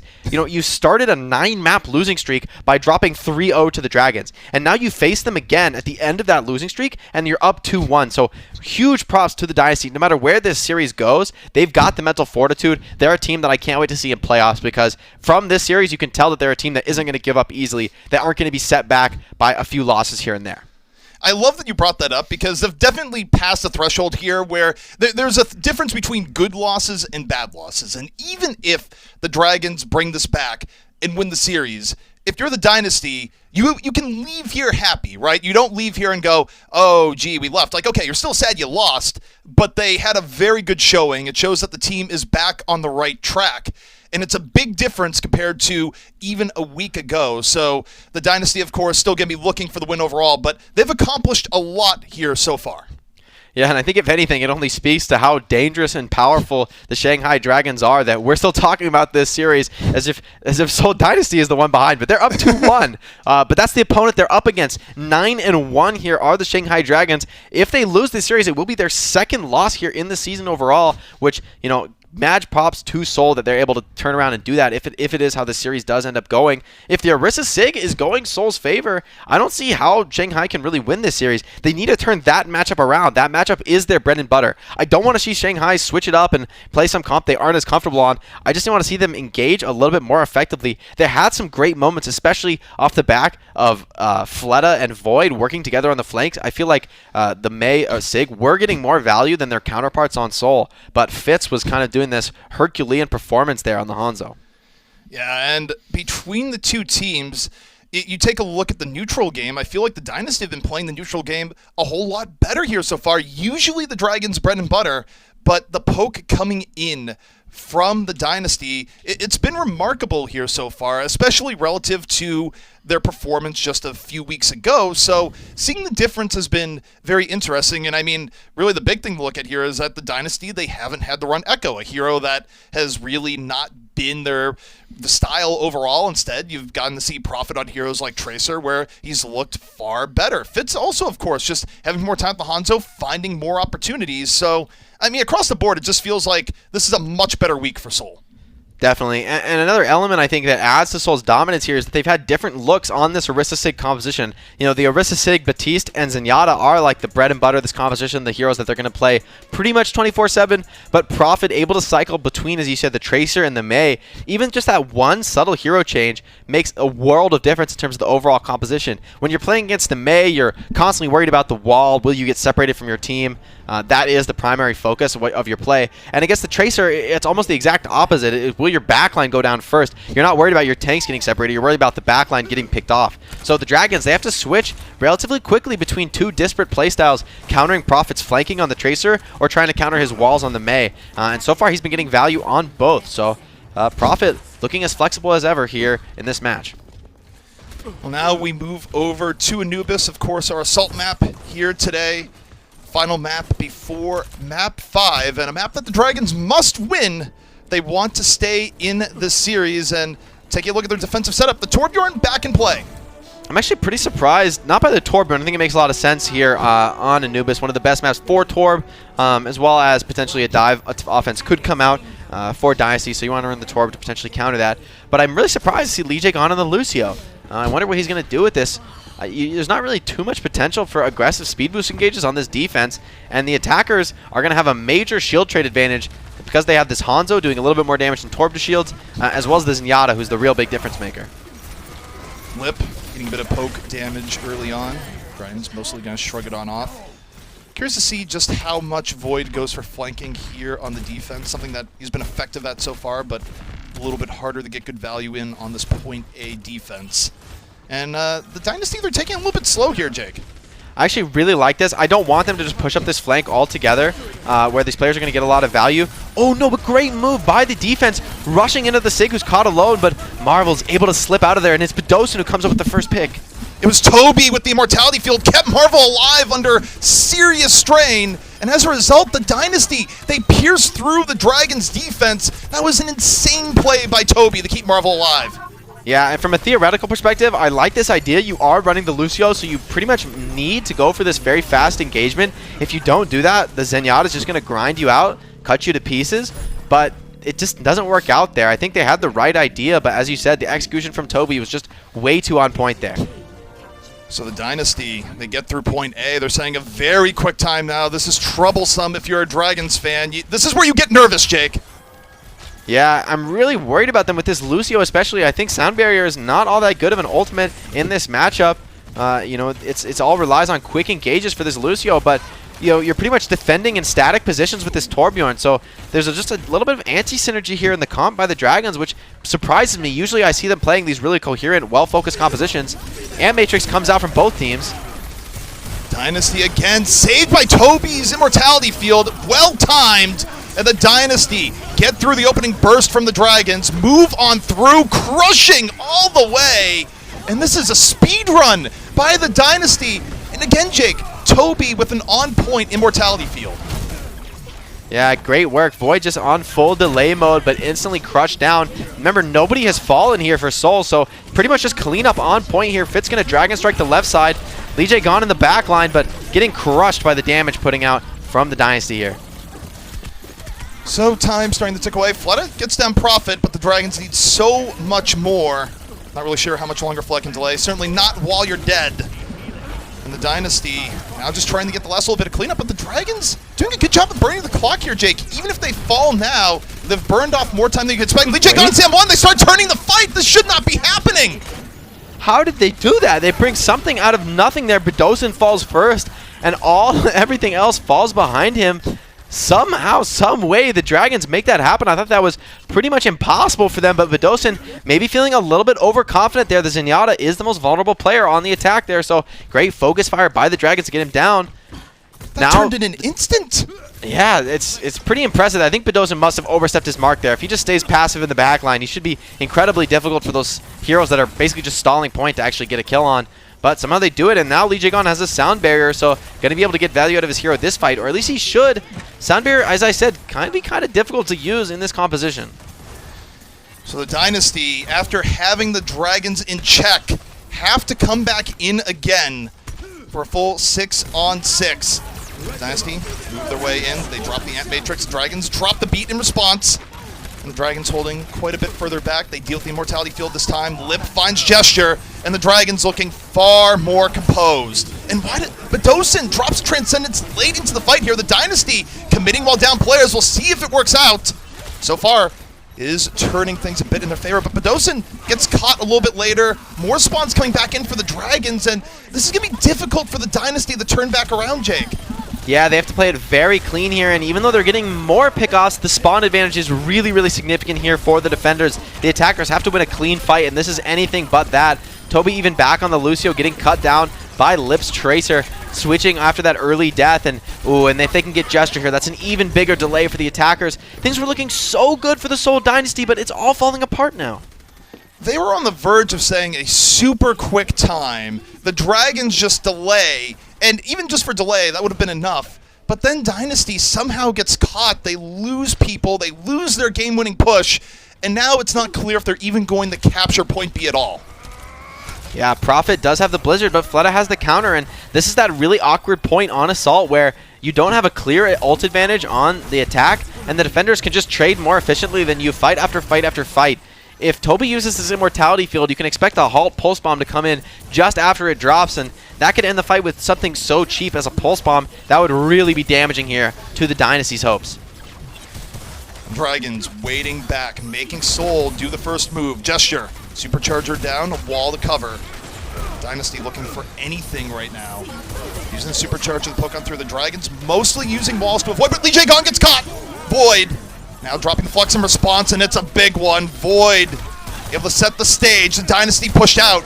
And now the Dynasty down to 1:20, Jake. Man, Void is such a monster on this hero. I love watching his POV. He's so sharp on the Sigma, making use out of every single one of those left clicks. Of course, Sigma shoots pretty slow compared to a lot of heroes, so you really need to make use of those orbs, land them all, but Void does exactly that. What a dangerous player on this hero. Now the attackers have absolutely zero ultimates to work with. They are extremely close to 3 of them, but not being able to just pop them right at the start of fight is painful. That is exactly how you want to use these damage-boosting ultimates. And this is going to be a mid-entry here from Seoul, but that could just be cover for their movement onto this side. Big boop out, though, by Lijiang, really disrupting the attack. And he ends up forcing a big response out. So it's not enough. The Dragons just swarm in after the boop. And the Dynasty completely repelled. 33 seconds left, so they do have a chance to touch the point, but it's not going to be a quality attack, Jake. I was questioning this Lucio pick on the defense, but now I see why they're going for it. It's really optimizing for second point. On first point, it's not that ideal, but on second point, these Halt boops are actually really deadly. That push was pretty much completely stifled by the Halt boop. Now Lijiang has another sound barrier, so Marvel, yes, he's got the Gravitic Flux, but it's going to be pretty much countered by a sound barrier, which should even yield some excess value for a player like Lip to get in the backline. Marvel goes for the early Flux, not going to result in a whole lot. They must get to the point. Bedosin holding on to the Transcendence, just has to use it to keep Dynasty alive. Marvel kept alive through the freeze. The Dynasty still with a chance. The Dragon Strike over, catches Lip. Toby, though, out of the fight. The Dragons withstanding for now, and Fleta off on the side. Should be enough for the Dragons now to push us out. They drop the Blizzard, Gesture nowhere to go. And the Dragons have fought this one back. I still don't believe it. They hold the Dynasty on point B. The Seoul Dynasty have to be kicking themselves for failing that first push. It looked so incredibly good for them. Had all 6 players up. They were cleaning up the Dragons on stall heroes. I mean, the Dragons were fully swapped to Doomfist, Tracer, Hammond, D.Va. I mean, it's a fine composition, but when you're forced to constantly touch point, it should be incredibly difficult to actually find kills. But somehow they managed to get Bedosin and a few more besides, able to stabilize and get the hold there. Still, though, Dynasty, they've got 96% capture time. This is a very winnable map for them. This is not a map where you always see second point capped. Yeah, I mean, I don't think it's over for the Dynasty by any means, but the odds of seeing a map 5 have now just skyrocketed dramatically. And I go back at this, and look, you got to give all the credit in the world for the Dragons and their stall and making something out of nothing, but you also have to take the Dynasty for task. When you have a team that much down, it is on you if you let them back in. That is almost that's a forced error at that point, is what I'll say, is that, yes, the Dragons were good, but it still never should have happened. The Dynasty should have finished out that attack, and now they might pay the price in this map and potentially the series if they do not turn things around this round. Yeah, I think you're exactly right, ZP. It had gotten to the stage of the contest where Dragons were just trickling out of the point, just barely keeping the stall going. But just Bedosin getting a little bit over-aggressive, a little bit too far in with his position, not getting the heals from Toby. Now they're going to have to make it work on the defense if they want to lock up the series here. The attack Torb. Attack Torb. I just had to double check. We're not watching the rain. Still watching the Dragons. See if this pays off the Dynasty. Dropping an early wall. Profit. It's really all about the coal from Izayaki. That's what matters here, and he's already at 50% charge. Once that ability's online, we're going to see the attack really get into force. This first move is just to feed a bit of HP on the tanks, get that coalescence ready for your real commitment, and this is going okay, but Void drops, and that's going to probably kill the push here. Fitz was able to catch Void there, aided by the Orisa. They did not let Void get in off the flank. And Fitz builds a super quick Dragon Strike again down the corridor, but this time the Dragons able to sidestep Stand 1, starting to make this difference, and 3 for Stand 1 as the Dragons turn that around completely. Great rotation by the Dragons on the attack. Even though they lose Void, they just keep wrapping around the map, moving up the stairs, and Fitz thought he had them cornered with the Dragon Strike, but instead of trying to retreat, they just go deeper into the map, and it's Stand 1 getting all the kills there with the rest of his team backing him up. Coalescence from Moira just so impactful there. It's available before any other support can even consider getting their ultimate online. And now the Dragons have 5.5 minutes to full cap point B to force a map 5. The Dynasty going to need to dig very, very deep if they want to bring this back. Once again, it's going to be Izayaki's Cold. That's that critical ultimate here in the fight. Stand 1 dropping extremely low. Has to commit that Fortify just to stay alive. But, oh, the picks come in thick and fast here for the defense. So much damage from this Zenyatta and Hanzo. So Dynasty able to send the Dragons back home for now. Still 5 minutes to contend here with Jake. So, I mean, really for the Dynasty, even giving up a single tick at this point would be devastating for them given how much longer they have to hold. Yeah, definitely. You want to be getting very, very clean fights as the defense. The most critical thing on defense 2CP is that you need to use your ultimates judiciously. If you overexpend ultimates on, let's say, this next fight, then eventually the Dragons are going to find themselves with the power play, and all the Dragons have to do is get that point to 96.3%, and they're going to get the fight win. That pickoff is massive. Void catches Fitz. Here come the Dragons. They immediately beat right after. They try and take the initiative. They lose Fleta, though, even as Prophet falls. So they don't quite have a dominant 6, but they can still make something happen. Void over and in. The Molten Core all over the point. And the Dragons well on their way. But Fitz with the Dragon Strike evens things a little bit. It is not over just yet. But the Dragons very close to getting their first tick, and now they're securing. However, Torb is extremely effective in this situation. He's one of the best heroes at this anti-stall play. The Torb turret, of course, is going to be constantly grinding away at these attackers. And Torb himself is incredibly difficult to kill with that overcharge ability. Both teams on some awkward comps, but I think Torb might have exactly what it takes here for the Dragons, and they do. The Dragons force a map 5. after being down 2-1. And you just got to go back to their defense here on Anubis, Jake, the difference maker for the entire map, where this was looking like the Dynasty were going to get a very, very quick entry into point B, and then they simply get held. They don't cap it at all, and the Dragons' offense far better. And that means map 5 is now in the cards. Definitely. Great work by the Dragons to come back in that map, but if you're Seoul, you've got to be kicking yourself. You had that first attack locked up. I mean, even though the Dragons, yes, they won that attack fair and square, you know, if you're Dynasty, you're thinking we should be going to an OT round right now, but you're not because you slipped up. So, you know, after having these tough losses in the last weeks, Dynasty, they really want to get this win. I know we've been saying nice things like, yeah, they'll still feel good. They got some map wins. It's better than getting shut out. I just don't think that's going to be good enough for the players on the Seoul Dynasty. I know these players, they hold themselves to a very high standard. They want to be the best team in the world, so they need to get this win right here and right now as we go into map 5. Well, the series, it is 2-2, a final map 5 right on the way. Coca-Cola is the official refreshment of the Overwatch League.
How things change in a week. The Dragons versus Dynasty, map 5. A lot of people did not think this would be the case, but it is. I'm ZP here with Jake, and Jake, now who knows who's going to take this series?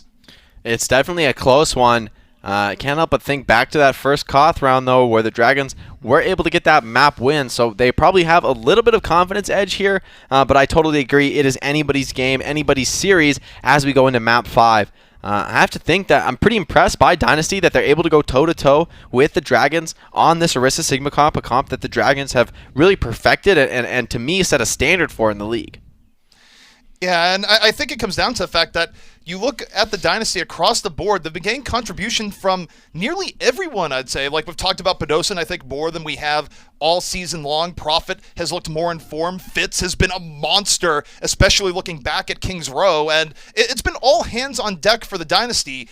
Meanwhile, to the Dragons, even though they've looked very effective at points, have brought it to a map 5, there's been moments where players like Void have actually been checked and shut down in a way that we haven't always seen.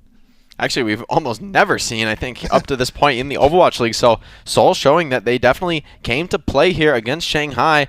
But the Dragons, they've been here before. They've been in this map 5 scenario, and I have to feel like they're going to be cool, calm, and collected here. I don't think they're going to be rattled by this position, especially after coming back so insanely on that Anubis map. I mean, yes, maybe Seoul got a little bit overconfident to put Busan in a position to get picked off on that attack round that looked so promising, but then again, it's Dragons who are able to capitalize and make that a reality, whereas I think a lot of teams would have just crumbled having dropped so many players at that point. So now it's all going to end here on Control, and you brought it up a little bit ago, Jake, but this is definitely something where you look back at map 1, the Dragons looked very dominant back on Control, so you have to wonder for the Dynasty what changes here as you move into Busan, as you look to finish out the series, but as we know, anything can happen in a map 5. Yeah, Busan, a fitting place to end it as well. I'm just thinking about the 3 stages on this map. I think all 3 lend themselves pretty well to this Orisa Sigma comp, so I would expect to see that continue to be dominant. Shanghai, they've been running some very unique variants. I mean, the attack Torb with the Lucio Moira, but they made it work, getting a ton of value off those coalescences. And by the same token, the more classic Orisa Sigma comps from Seoul Dynasty with that Bap Zen and the Hangzhou and May, they've also been making them look good. So I'm curious to see which variant will be dominant here on the final Control round. So the Dynasty heading on out here, the May, McCree, the Dragons, much the same. Key difference though, one side with Lucio, the other side with the Zenyatta.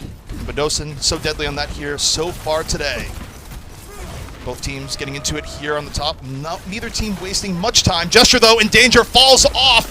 Very much in trouble, but the immortality field from Toby keeps him alive, so well timed. That's a perfect immortality field, but is it enough now? Shanghai staying aggressive, charging forward is Fleta. Great ice block as well to bait the attention of the enemy team, and it's everyone from the Dragons sweeping in behind him to clean up. They're majorly disadvantaged there in the raw damage trade because of their lack of a Zenyatta, but there was never a moment for Seoul to actually stabilize and stand and deliver. Lijiang just getting too much value off the speed boost there. Unconventional, but it works for the Dragons. Yeah, I mean, Gesture got caught out a little bit far.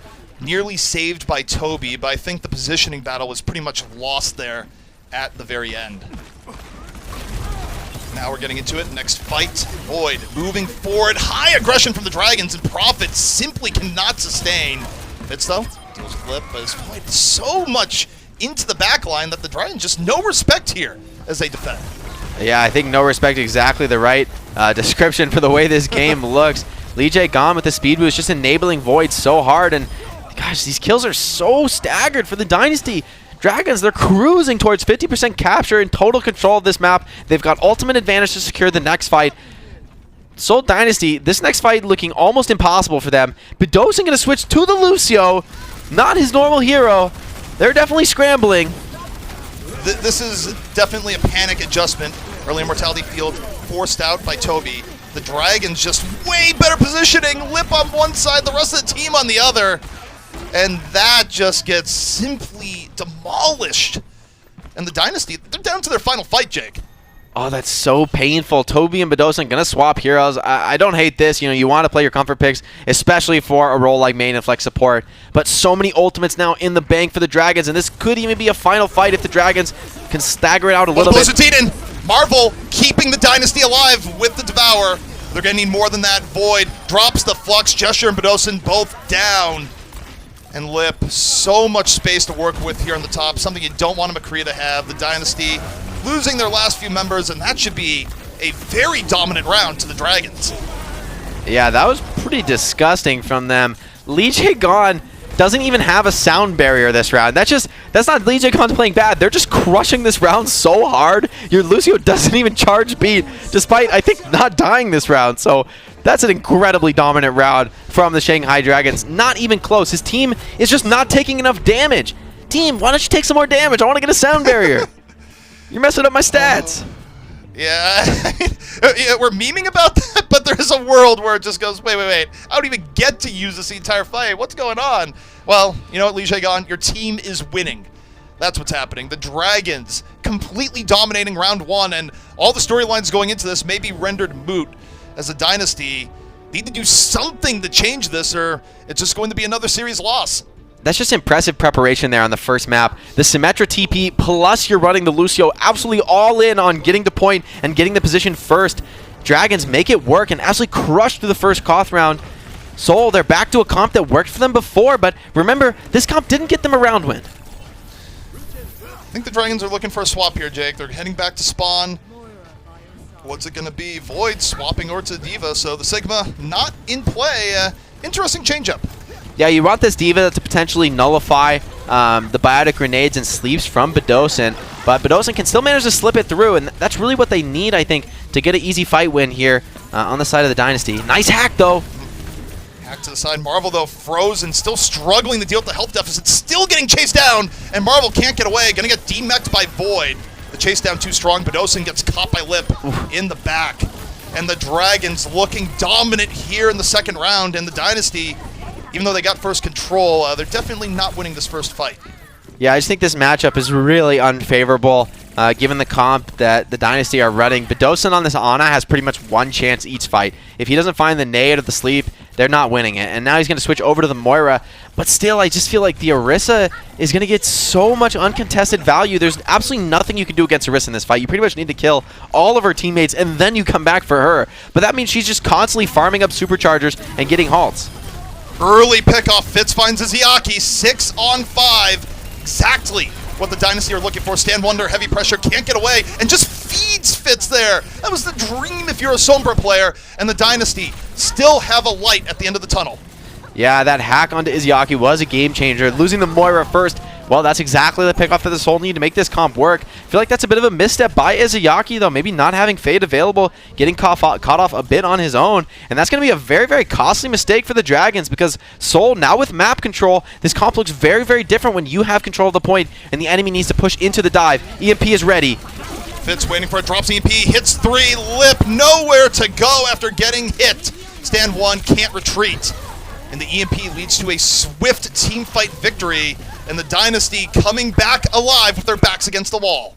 Still, though, the fight is very, very quick, so even though, yes, Seoul do win it, it doesn't get much control time for them. They do have another 4 crucial ultimates, both support ults and both tank ultimates available, but absolutely everything is available for the Dragons. This is the Dragons' moment to strike. No EMP. This is where you can heavily commit ultimates and reliably get value.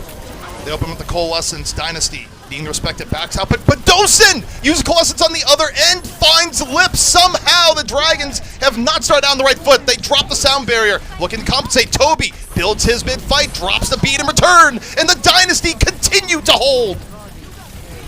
Gesture does fall, but he's tanking for his teammates, and Prophet and Fitz are dealing a ton of damage right now. May force use all of her cooldowns, but it's not enough to keep her alive. Izayaki, though, turns it on to Prophet. Could be something. 82%. Dynasty in a very good spot now. The Dragons, Jake, what do they do? It's got to be a pickoff from Lip here. Fleta does have the Blizzard, but it's going to be so difficult to lock down these elusive heroes that the Dynasty are fielding. Lip's just going to touch point to start this fight, but Prophet has a bit of an advantage in contesting him. Doesn't have to use recall just yet. Pulse Bomb already used here from the Dragons. The Dynasty looking to hang on. Fitz about 25% away. The Dragons being aggressive and hang to the point. The Dynasty giving a bit away, but they get stand 1. They're able to chase him down. Now the Dragons working at a disadvantage. Fitz very close to the EMP. Gesture creating chaos with the Primal Rage. 95%. Flood is out of the fight. The Dynasty working at a tremendous advantage. Fitz, though, nearly dead before he'll drop the EMP. Doesn't matter anymore. Deals with Lip. And the Dynasty force round 3. The ultimate round here in Overwatch about to be underway. Map 5, round 3. You know, I liked Lip's swap to Tracer while Badosin was on the Ana because it gave the rest of the team a clear target, right? You could just snipe a halt across the map, grab that Ana and pick her off with the Tracer and maybe a bit of spam from the rest of your teammates. But I think once the Lucio Moira is the support line for the Dynasty, I think Lip really needs to get off the Tracer. He's just going to struggle to take the mirror matchup against an enemy Sombra and Tracer who, like, because they have dive tanks, they're just going to go so much more aggressive than you. They're going to get in your backline, and you won't really have any chance to do the same to the opponent because there is no backline for the dive team. Lucio Moira just running in with Winston and D.Va. There's no one to go on. So I kind of wish Lip would bring out a Torb there, something a little more durable that can defend the team. It's been a wild ride to get here, but this round will be the last. Both teams take each other to the limit. Now it's a role reversal in terms of compositions here. Yeah, it's Dynasty. We're at the Widow. The Dragons looking to be a little bit more divey. And the Dynasty putting a lot of faith in the Fitz. Busan finds Lijiang on, and Busan with 2! Again, opening things up here for the Dynasty. Lip and Flutter, though, keeping it somewhat even as the Dynasty have an edge looking towards first control. This is a very scrappy fight, but I can't help but feel that Fitz got a bit lucky there. Nobody really saw him in the backline. I think he would have been essentially a free pickoff had the Dragons elected to go hunt him down, but instead they go for his teammates and it leaves him free, and that headshot onto stand 1 ends up being pretty impactful, I think. This is crazy. The Dynasty bouncing back so much from the last few weeks, on the verge, taking the series away from the Dragons, and down goes Lip! A nasty shot from Fitz takes him down. The Dynasty are feeling themselves. That's exactly the sort of production they need from Fitz. What a filthy headshot to shut down the Sombra. Not the way you typically see that matchup going, and Prophet charges forward for another. Seoul Dynasty dangerously close here to give you the Dragons their second loss of the season. This would be such a huge turnaround for the Dynasty after 3 consecutive shutout defeats. They need to turn it around here, and it looks like they're able to do it. This would be quite a surprise for people to wake up to tomorrow morning for those in North America, because this was not expected to happen. The shot from Fitz, so incredibly good. Already into the next fight. Prophet found stand 1 early, and Fitz dropping the recon sight. Looking to the side, Izayaki gets caught! Prophet gets the stick on the other end! And Fitz finishes off Void, doesn't let him remech. The Dynasty in full control. The Dragons about to be down to their very final fight. Prophet is just so quick on this Tracer. Give him an Infrasight to work with. Give him that Harmony Orb, and he's going to run rampant. Dynasty looked on top of the matchup when it was going the other way, but seems that Seoul really understand the way to play this. Busan hasn't been feeling the pressure. He did go down once, but he got 2 kills in the process. So, you know, if you're the Dragons, you got to figure out a way to make this dive work, and without the Coalescence, that's your strongest tool. You're going to be relying on Lip's EMP here to get it done in this fight. Final opportunity. They're trying to get down Gesture for free. They take him down. They might not have to use the EMP now. The Dragons desperately need to get ahead on economy. They want to turn this round around. And now they've done enough here so far in this fight. Fitz gets stand 1 towards the end, but shouldn't matter. Dragons get control. But now, Jake, they have to be perfect as the Dynasty look to turn their season around. All right, Fitz, now is your moment. Go Torb, dude. It's time. It's time. Now, maybe not. The McCree has great potential. You can flash the EMP. You could stun players. Has a lot of skill shot comeback potential. So it's not. It's a very similar pick actually in terms of what it offers the team. Prophet gonna stick to the Tracer. Likewise, I think this is a pretty questionable pick from Prophet, but we've seen him make this hero work in circumstances that others couldn't before. So I'm not gonna question the Tracer god. He just needs one good pulse bomb. That's all they need. It doesn't matter if it works out over time. It just has to work once. Pulse bomb in from the Dragons. Does not connect. Prophet, down he goes! Taken out by the self-destruct. Set up by Lip's EMP. But for the Dragons, that's just one fight, Jake. They still need 2 more at a minimum. All right, so the way this next fight needs to go for the Dragons is this. They need to initiate with the Coalescence very aggressively on their dive, force Busan's Transcendence early, and then close things out with the Sound Barrier. But what that means is that they're on a clock to finish the fight. That gives them, 3 to 4 seconds with the Coalescence to stay alive. Then the Sound Barrier is going to need to come down to survive the Supercharger damage. And at that moment, the kills just have to go the way to the Dragons, or they're going to be losing this round and the series. Dynasty, one final attack. They have a bit of advantage heading on in. The Dragons looking to defend their record. Prophet looking for the stick! Does not connect. Dynasty dropping the Supercharger.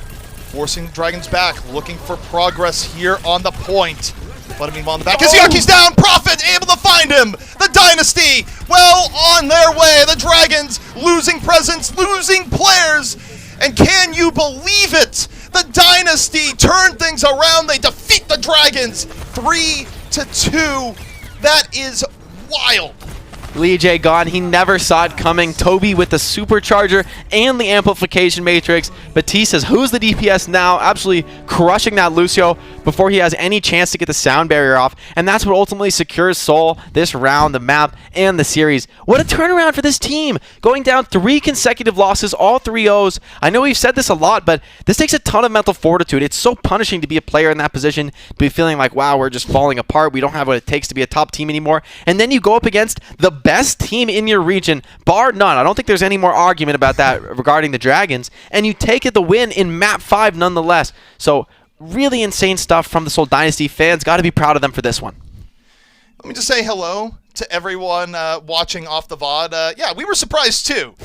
We did not expect this going on in, and I'm sure people waking up to see this result very much the same. But we got our player of the match. It is Fitz, and I feel like from King's Row on, Fitz was just a dominant force.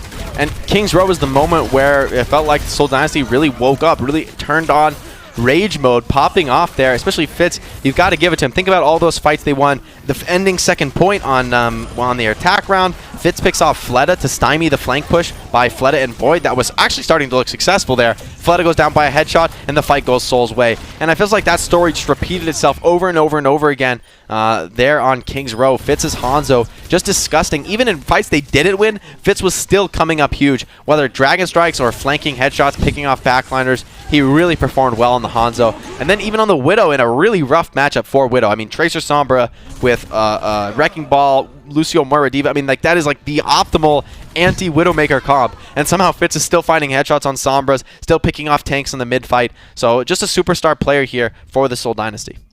And also, you look at other contributors here for the Dynasty. You got to give it up for Badosin, where Badosin brought back some raw, just bloodthirsty support action, to coin an older phrase, because, man, what more can you say? I don't think anyone went into this expecting Badosin to just be the force of nature that he was, and it was ridiculous what we saw from Badosin coming in. And, I mean, Dynasty, they needed every bit of firepower to take this one away from the Dragons, but it's a big turnaround, not only for their overall series record, I mean, hey, it's just one win, but morale for the team, Jake. They've been in the doldrums, and they just beat the Shanghai Dragons, a team that most people held to be the best team in the league. That is such a shift. Yeah, I mean, talk about doldrums. This is like the definition of wind in your sails, beating a top team, proving it to yourself and your teammates that you can really do this. You can really be the best team. And I love this as well, the adjustment to just not play the Echo anymore, to just let that go away to the wayside. It really didn't seem to be Seoul's strong suit. And instead, they just ignore the hero completely and have a ton of success off of it. Shanghai evidently also having the same idea about the hero, preferring to counter it rather than play it. Which I have to agree with, I think, especially you're fielding these double shield compositions. Echo just isn't the best hero to synergize with those compositions. She's not a hero that necessarily wants to be sitting behind shield all day long, the way heroes like Mei, McCree, Torb, and Hangzhou absolutely love that playstyle. Well, that was just one match here today. We still got 2 more to go here in the morning if you're in North America. Stay tuned. Lots more action heading your way.